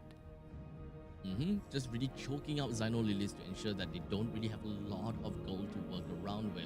The longer that they kind of hold down all of these waves, the more that Xino Lilies loses when it comes down to their economy. But Gale opening up the map as much as he could, just ensuring that no one is going to be right around the jungle and no sneaky diversion plays from the side of Xino Lilies. Not like, diversion play is going to be the right answer here, since the Lord is going to be marching down in the bottom lane and just landing the hits onto the Trident hits time and time again. But Minun did manage to land a 3-man penalty zone onto 3, while Xbox goes in for the last insanity. It doesn't seem like they will be able to pick a lot of HP off of Victory Song Gamers, but at least when it comes down to target prioritization, they did bring Minun down. That's a roamer for an EXP lane, but unfortunately, they lost a total of 2 inhibs. See a diversion attempt, but unfortunately the read was wrong. VSG, they want this top inhibitor. I don't think they will get it, thanks to the deadly cash. So VSG will go for the retreat. Still getting 2 inhibitors off of that. The penalty zone hitting on the 3 people in that back line, but Xino Lilies, they have some decent counter engage, right? Deadliest cash, last insanity. You want to run in my face, you have to eat up the damage. The only saving grace for VSG was the fact that they just focus fire down the Thraga armor and not let Kao stack up her heat level, because that would just been destruction if that last insanity went off with max heat on multiple VSG members. Either way, they are at an 8k gold advantage. 2,000 from the extra from the last we checked in on them. Then with the next Lord up in just 45 seconds, as Xino Lilies, they gotta find a way. They gotta somehow use that diversion or the chip portal to find a pickup. It's all about the unique playstyle of what heroes that Xino Lilies has picked out, right? The diversion as well as the shortcut. They really gotta have to find ways to really make full use of it. But unfortunately, when you do have your back against the wall, you don't really have the opportunity to have that global presence that you so desperately want when it comes down to picking a composition like this, right? So Xino Lilies, even if they were to jump over to the back, jump over to the back and just be surprised, they don't have this one most important thing in their lineup for this kind of catch play or surprise plays, and that is a solid ground control.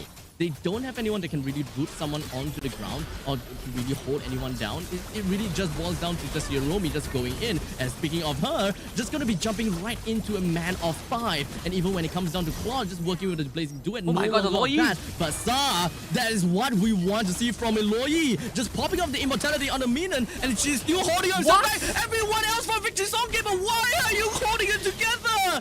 As such, this has absolutely enabled Sa just playing around with all of this yin and yang, getting themselves a massive 4-man kill on top of Victory Song Gamers. Yeah, VSG, they know they messed up right there.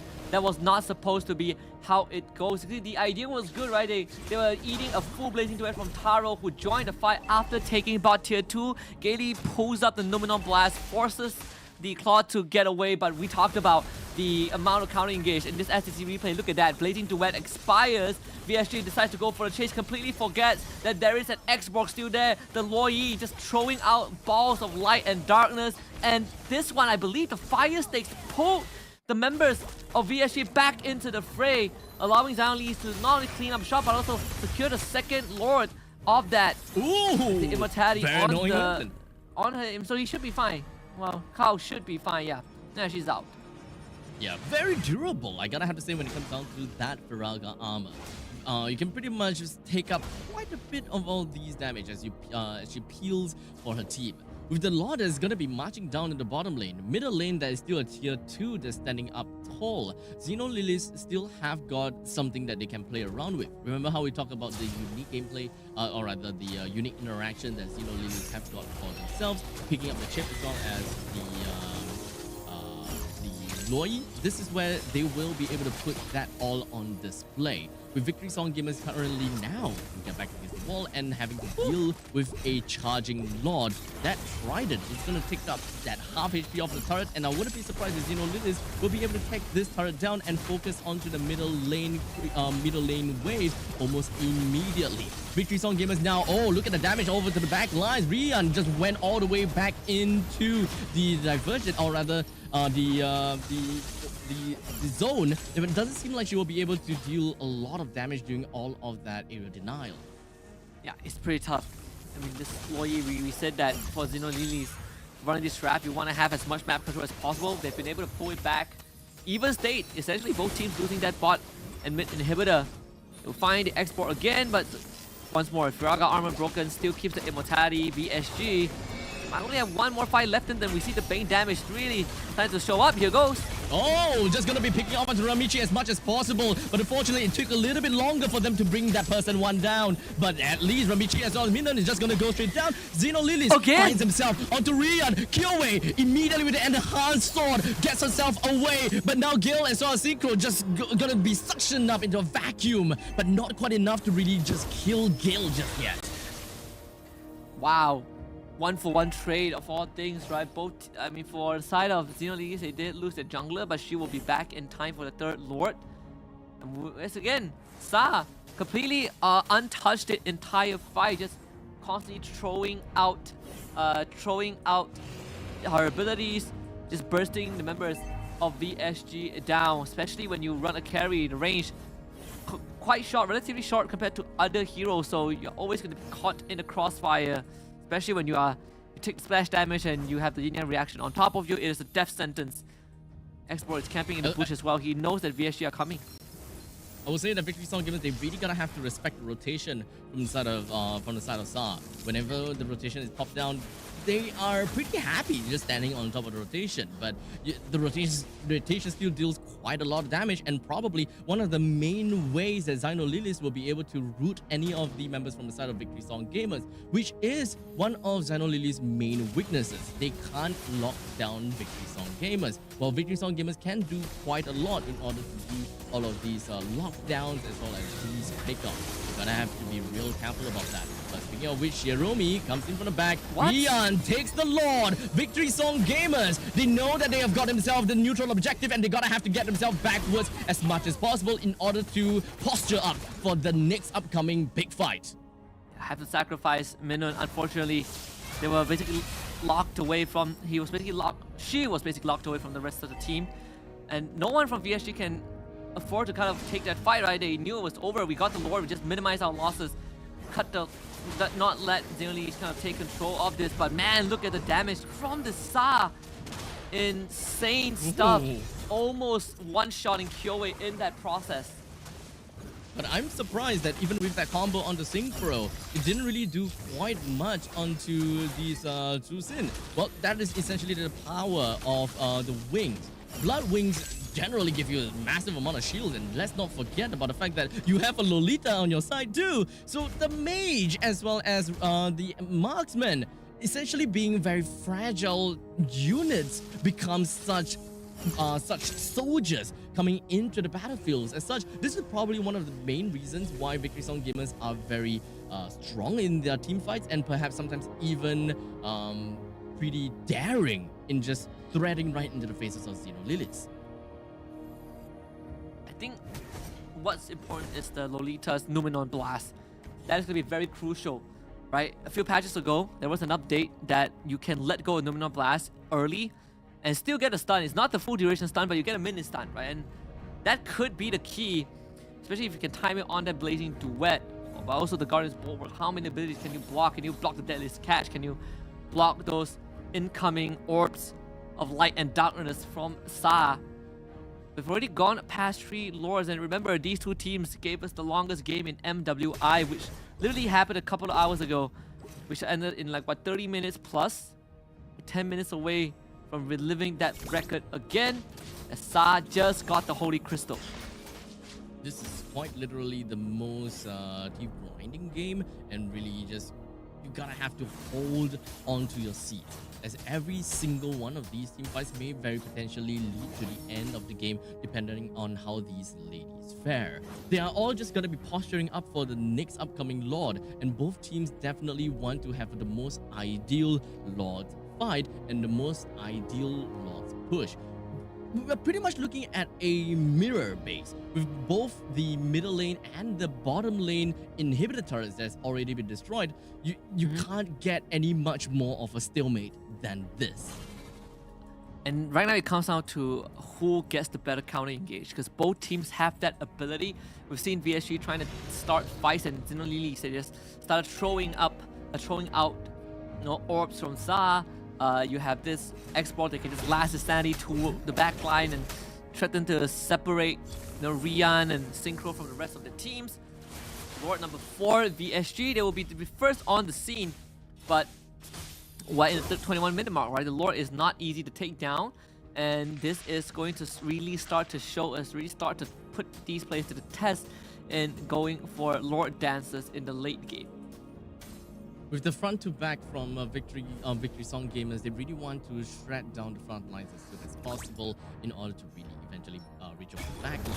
But that is not exactly how Xynolilies want to play. But for now, we do have the shortcut that's going to be popped all the way in the top lane. But Minun just going to be landing the Luminous Blast. Wait, didn't really quite seem to manage to do anything to the members of Xynolilies, as it just hit right by the edge. It wasn't really be able to clip onto anyone. In the meantime, Taro with the Winter Cloud, unfortunately, still goes down to the hands of Synchro. That is a shutdown that we want to see, with 2 members down for the side of Xynolilies. But Amici is not gonna let this team fight goes on for any much longer. It's gonna be a 1-for-1, 1 versus 1 between the carry as well as the Bane. But it does seem like the Bane is definitely gonna have a lot more problems dealing with that, as the immortality is gonna be popped. A fight that's happening onto both ends of the earth, as Gale finally got herself back on Numenon Blast, lands it right back on the cow. The best thing that you can do is to ensure that Cow don't go back home or kill Cow, just so that Victory Song Gamers will be able to end this game with a single ballista. Talk about the perfect team fight and how you can let go of the Numenon Blast without having to fully charge it. We saw that in action. Very separated fight. First of all, the initiative was by Xenolilies, right? They decided we're going to take the diversion into the top bush of that orange buff in that red jungle. And then we call it a shortcut. We bring the entire village to try and kill your carry. Could not get the carry. Eats a penalty zone in the face, followed by Numenon Blast. And then the enemy mage shows up and just zaps your Claude to death. Zaps into a Blazing Duet, BMI, and a Winter Crown. And then this Jushin is a complete menace on the battlefield, but that was what won the VSG the tiebreaker. Congratulations to both teams though, it was heck of a fight, but VSG are going to advance into the playoffs as the first seed of Group C, whereas for Xenolilies, it will be the second seed of the group. So it's not that too big of a deal when it comes down to losing the game, because we are all talking about seeding.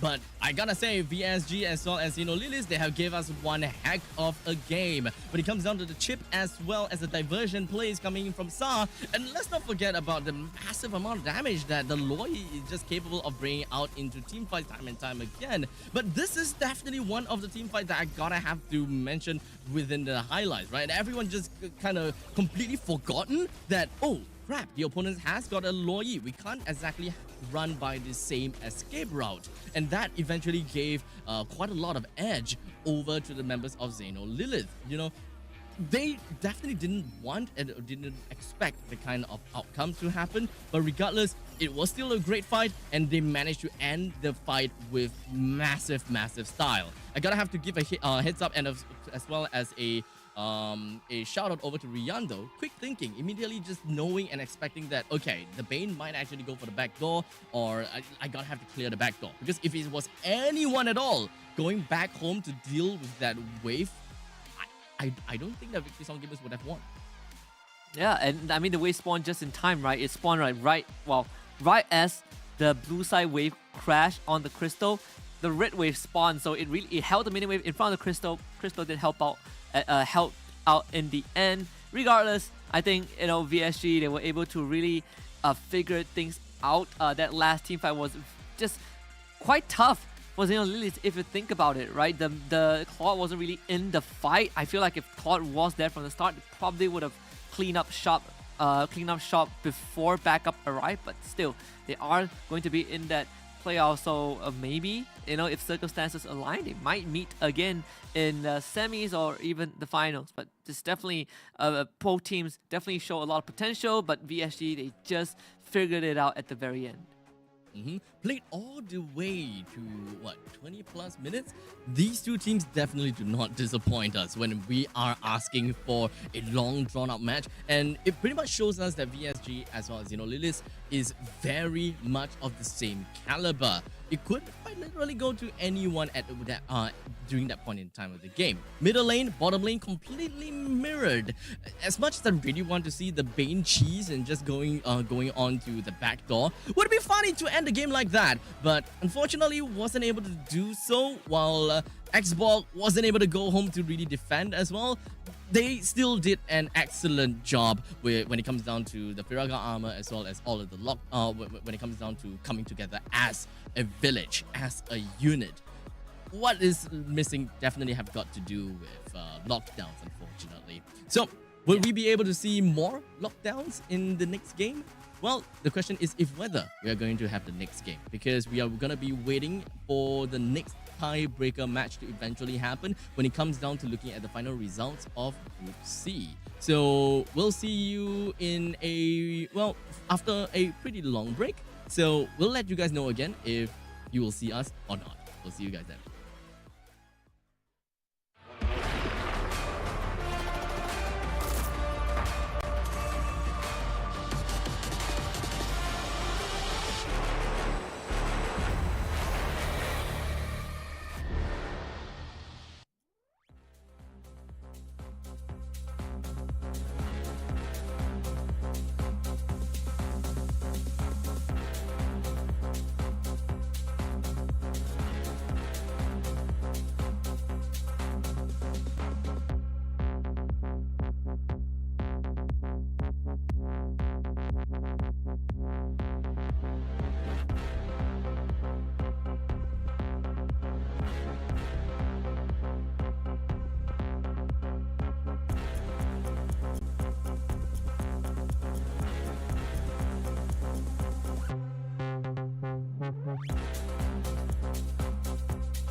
me now why you want to wait. Running out of words you wanna say. I've been looking for you, looking for you, looking for you.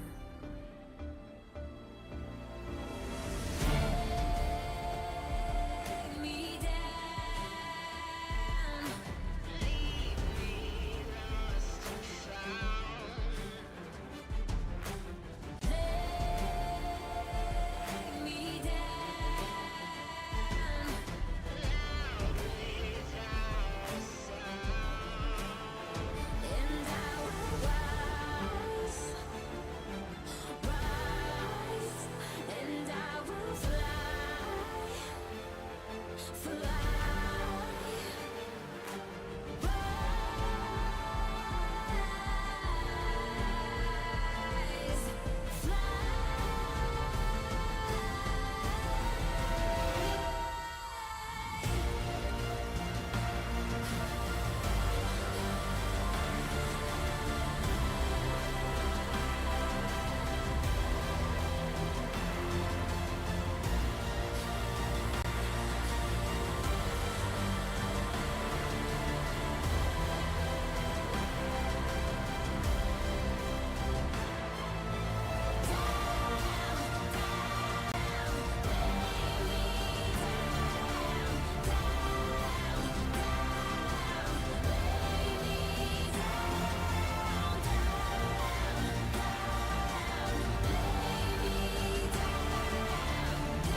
Don't know how it's come to this. Don't know how I could resist. I took a vow to never sin, but I saw the darkness from within. And if the sun can't break through, just let the thunder shake you. I know there's a hunger for the truth. Another moment of clarity. I see the one who breaks me.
If all they've been saying is true,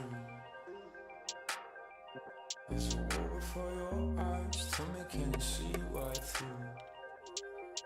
Right through, right through. Down through the wires and the pipelines. We go disconnecting from the city and the skyline. This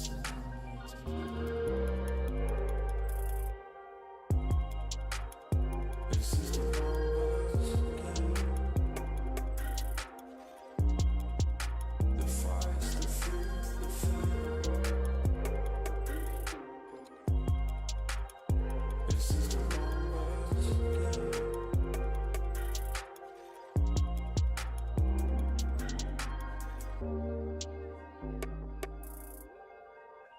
Counting up coins for a soda can.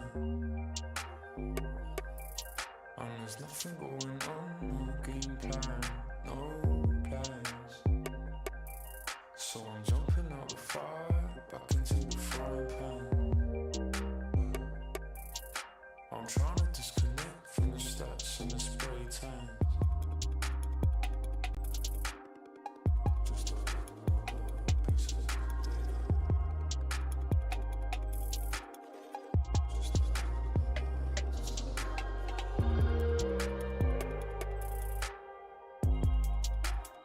This is the numbers again.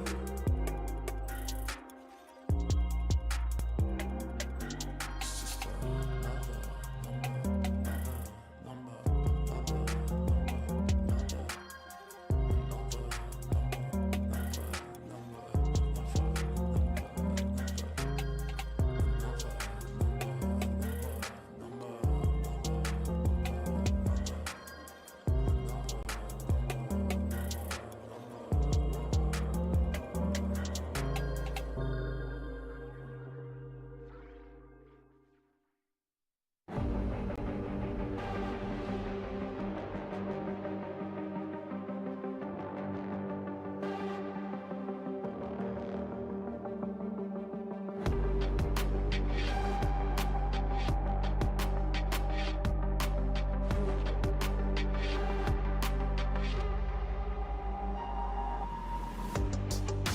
Life without reason is no life at all. We are taking over. We can change it all. We can change it all. We can change it all. We can change it all. Hey, hey. We can change it all. We can change it all. Hey, hey. We can change it all. We can change it all.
we forget just who we are.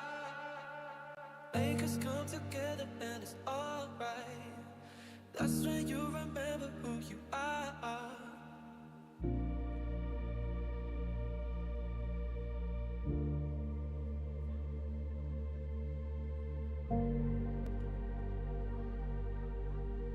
That's when you remember who you are. Who you are. Who you are.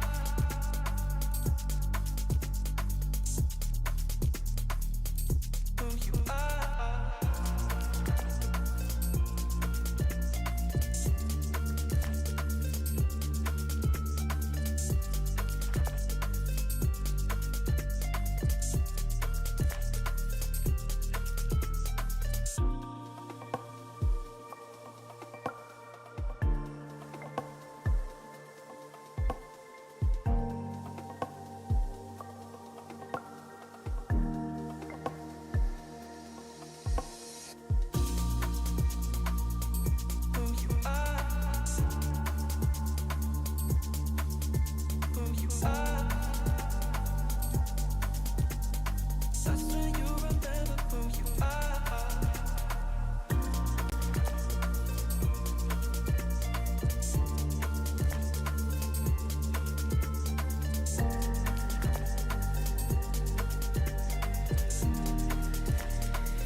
Overthink tomorrow when we're alright. That's when we forget just who we are. Make us come together and it's alright. That's when you remember who you are. That's when you remember who you are. Who you are. Who you are. That's when you remember who you are. Who you are. Who you are. That's when you remember who you are. Overthink tomorrow when we're alright. That's when we forget just who we are. Make us come together and it's alright. That's when you remember who you are.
2, 1, go.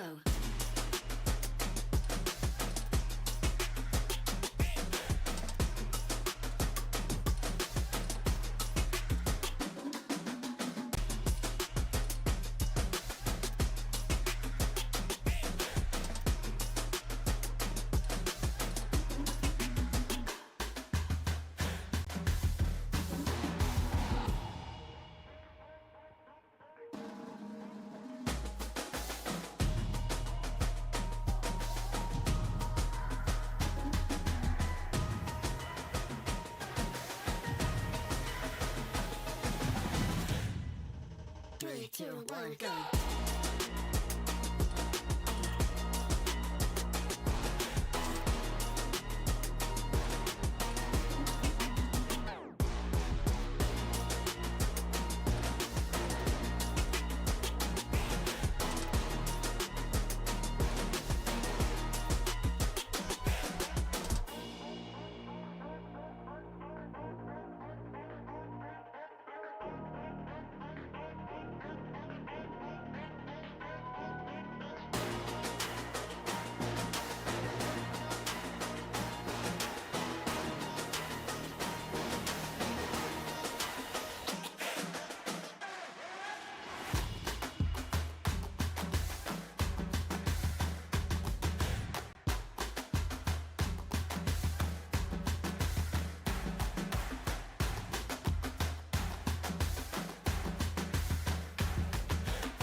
Three, two, one, go.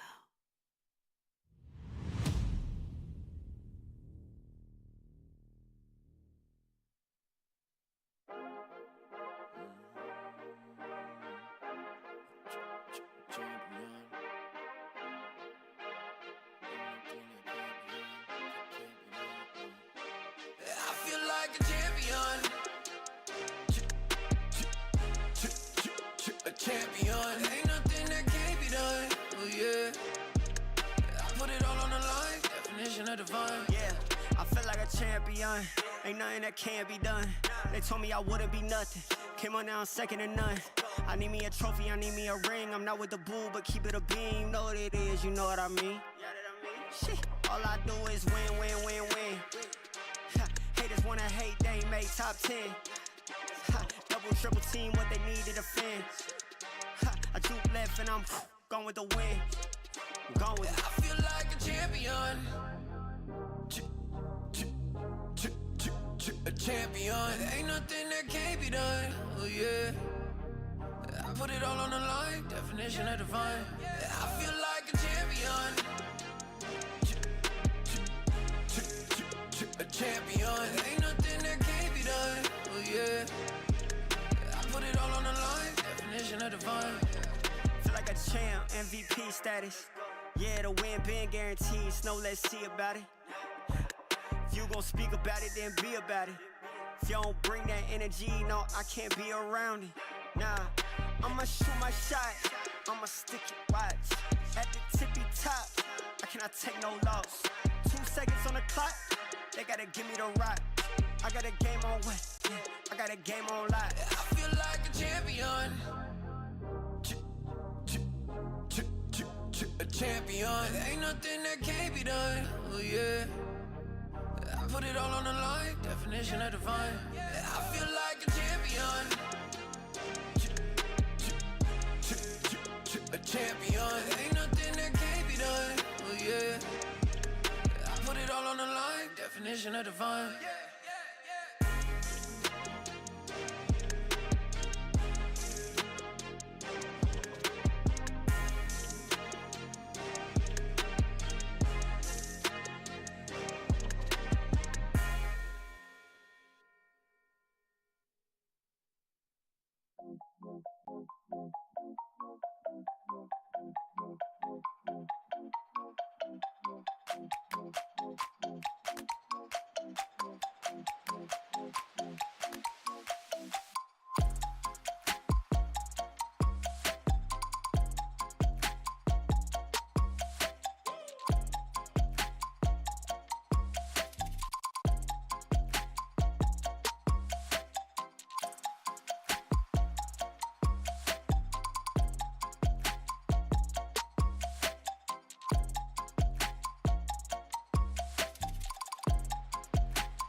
some action. Enter my zone, shut down the competition. Stand out from the crowd, yeah, I'm the main attraction. Come into my world if you're ready for some action. Are you ready?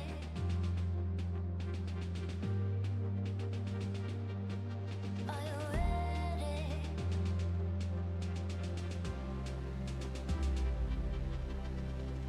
I came here to win.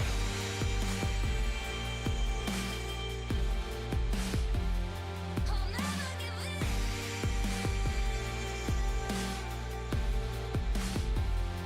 Make my one woman on me.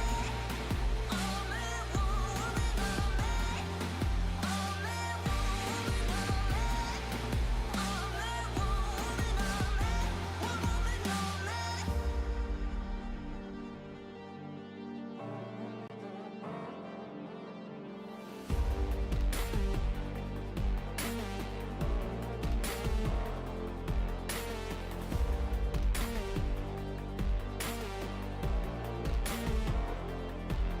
Are you ready?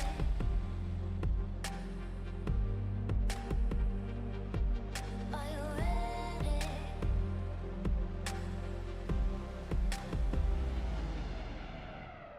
I came here to win.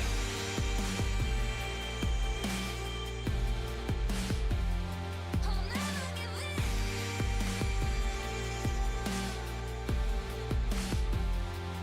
Make my one woman on me. Only one woman on me. Only one woman on me. Only one woman on me. One woman on me.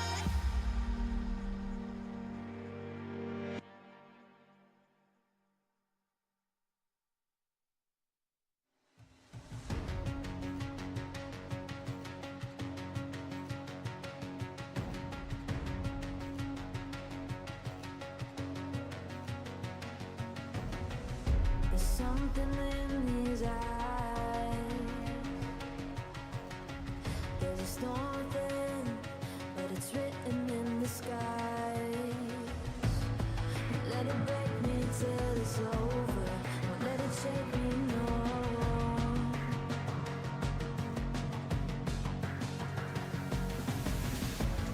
Won't let it make me go under. Won't let it make me go under. So now it's time to fly. Nothing's gonna stop me now. Nothing's gonna stop me now.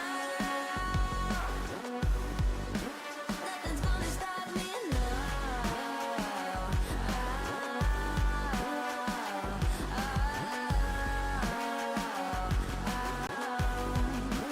Nothing's gonna stop me. No one will ever get left behind. A million more before I've tried. Won't let it break me till it's over. Won't let it shake me, no.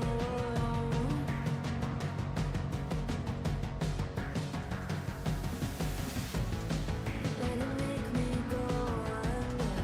Let it make me go under. So now it's time to fly.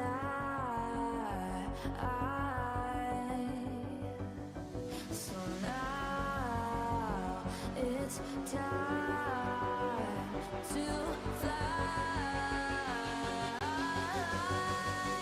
Nothing's gonna stop me now. Nothing's gonna stop me now. Nothing's gonna stop me now. Nothing's gonna stop me now. Nothing's gonna stop me now.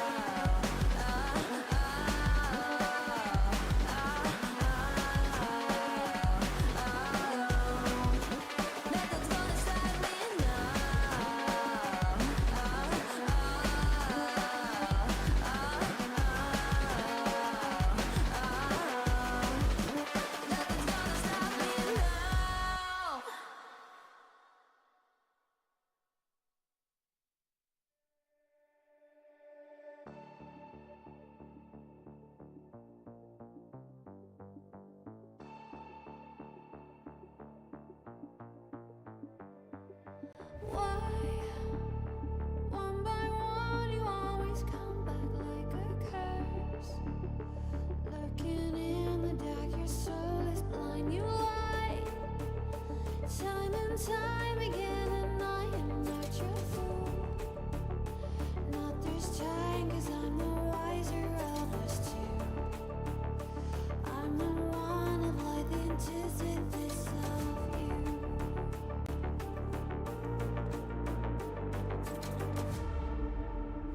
If you shoot, I'll take you.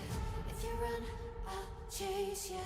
If you scream, I'll whisper. La-di-da-di-da-da-da. This is all you ever wanted. Take it all, you deserve it. This is how we're gonna end it. La-di-da-di-da-da-da. Take it all, you deserve it. Take it all, you deserve it. Giving back the freedom you want to destroy. And my power's way too strong for you, so try. 'Cause you can't dominate and know will you survive.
just anyone.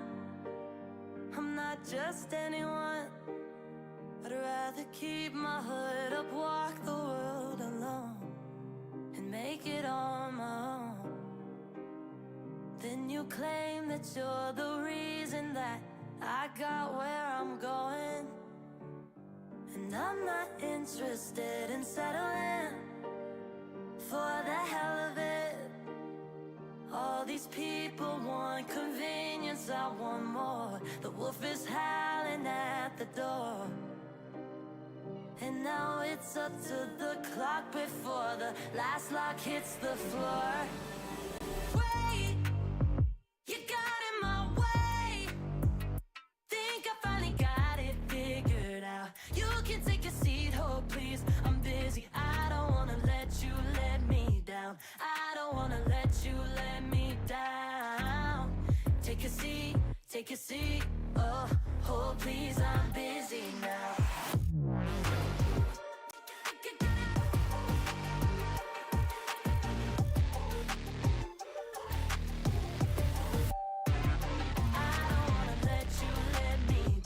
I don't wanna let you let me down.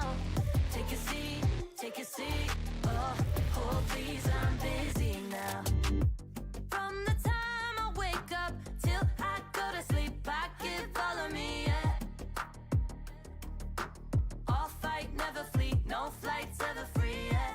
I'm in my corner and I'm ringside handing me a water.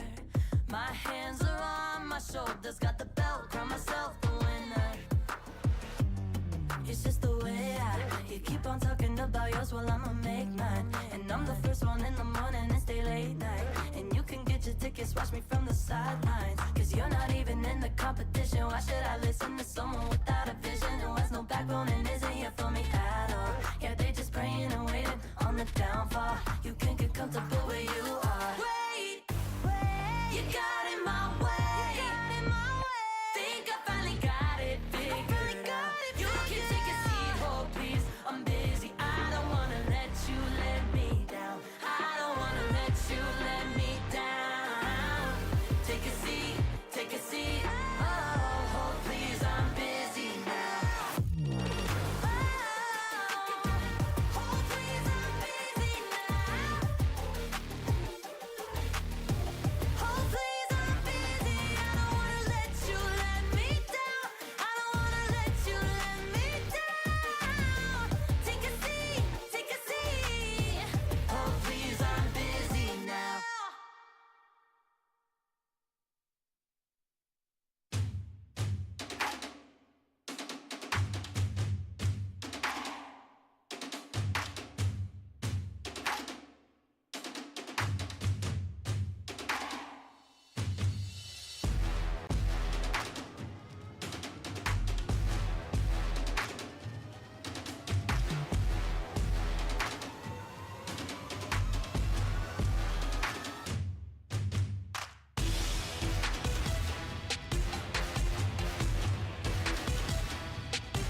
2, 1, go.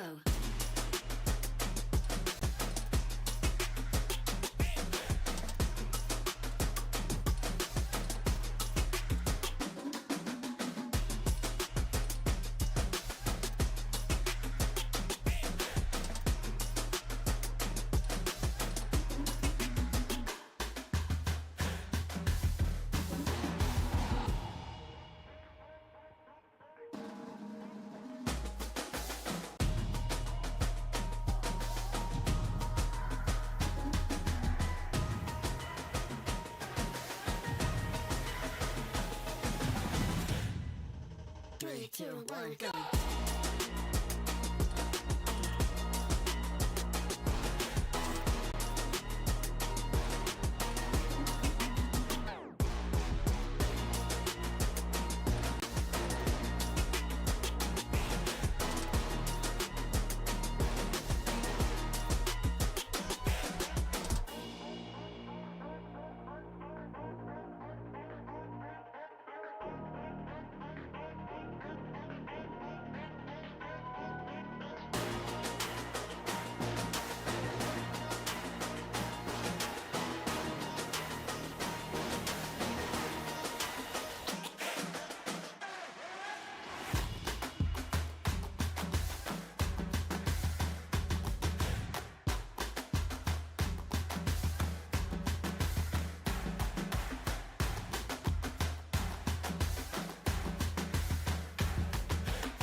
Three, two, one, go.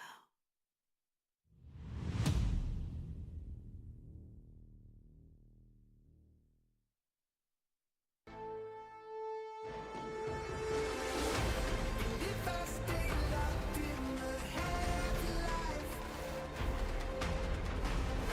but choose to give in to my own mind, standing in with all I know, through the highways and finally feel it all.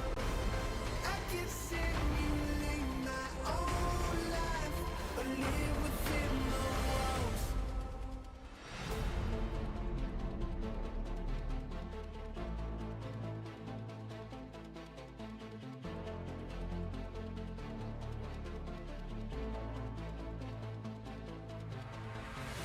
You light the fires in this place, so you can reap what we've sown. You finally found me, but you just dug your own hole.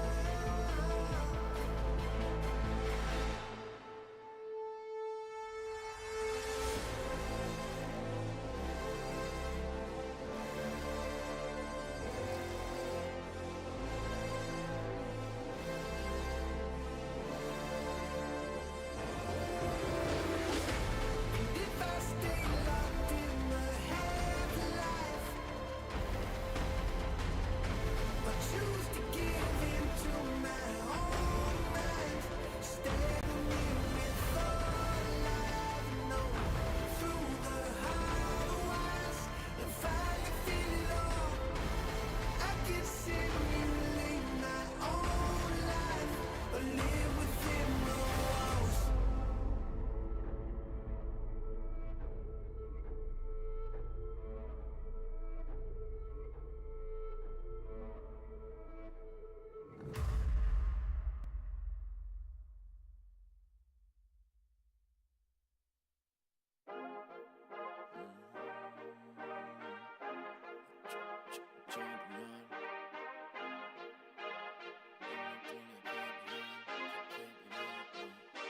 I feel like a champion.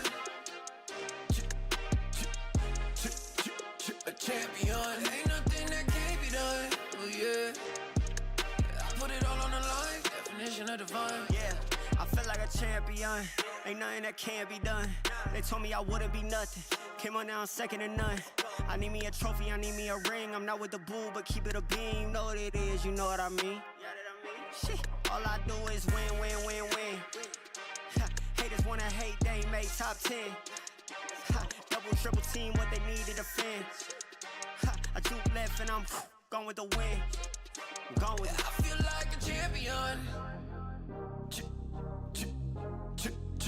A champion. Ain't nothing that can't be done. Oh yeah.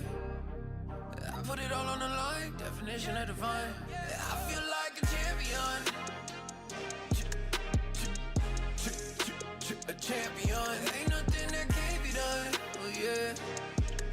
I put it all on the line. Definition of divine. Feel like a champ, MVP status. Yeah, the win been guaranteed. So let's see about it. If you gon' speak about it, then be about it. If you don't bring that energy, no, I can't be around it. Nah, I'ma shoot my shot. I'ma stick it, watch. At the tippy top, I cannot take no loss. 2 seconds on the clock, they gotta give me the rock.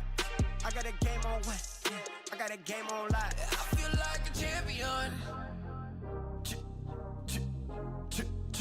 A champion. Ain't nothing that can't be done. Oh yeah. I put it all on the line. Definition of divine. I feel like a champion. A champion. Ain't nothing that can't be done. Oh yeah. I put it all on the line. Definition of divine.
into my world if you wanna see some action.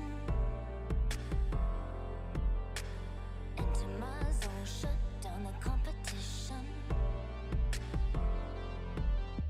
Stand out from the crowd, yeah, I'm the main attraction.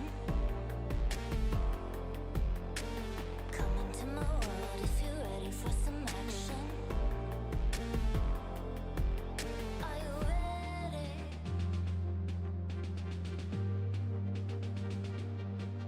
Are you ready?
something in his eyes. There's a storm within, but it's written in the skies.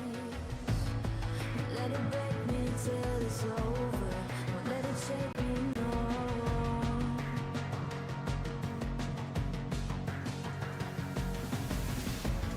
Won't let it make me go under. Won't let it make me go under. So now it's time to fly. Nothing's gonna stop me now.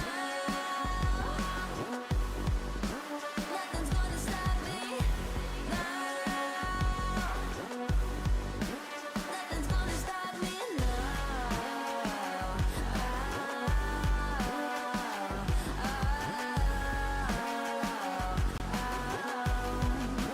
Nothing's gonna stop me. No one will ever get left behind. A million more before I've tried. Won't let it break me till it's over. Won't let it shake me, no.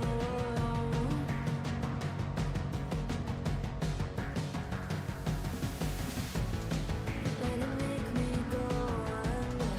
Let it make me go under. So now it's time to fly.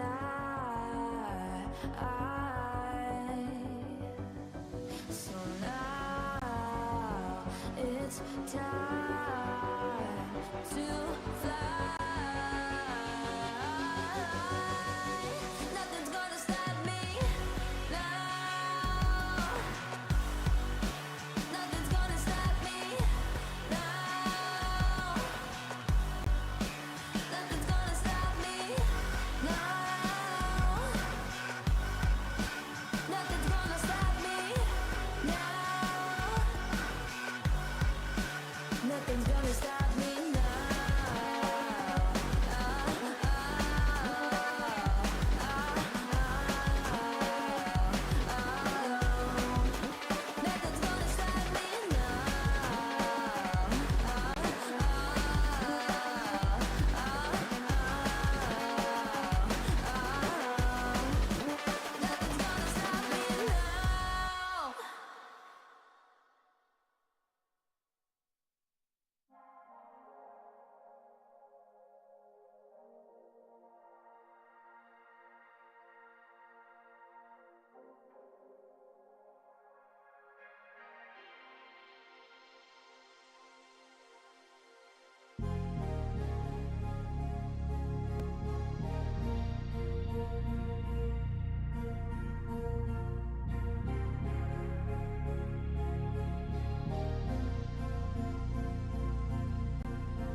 I'm the one of light, the antithesis of you.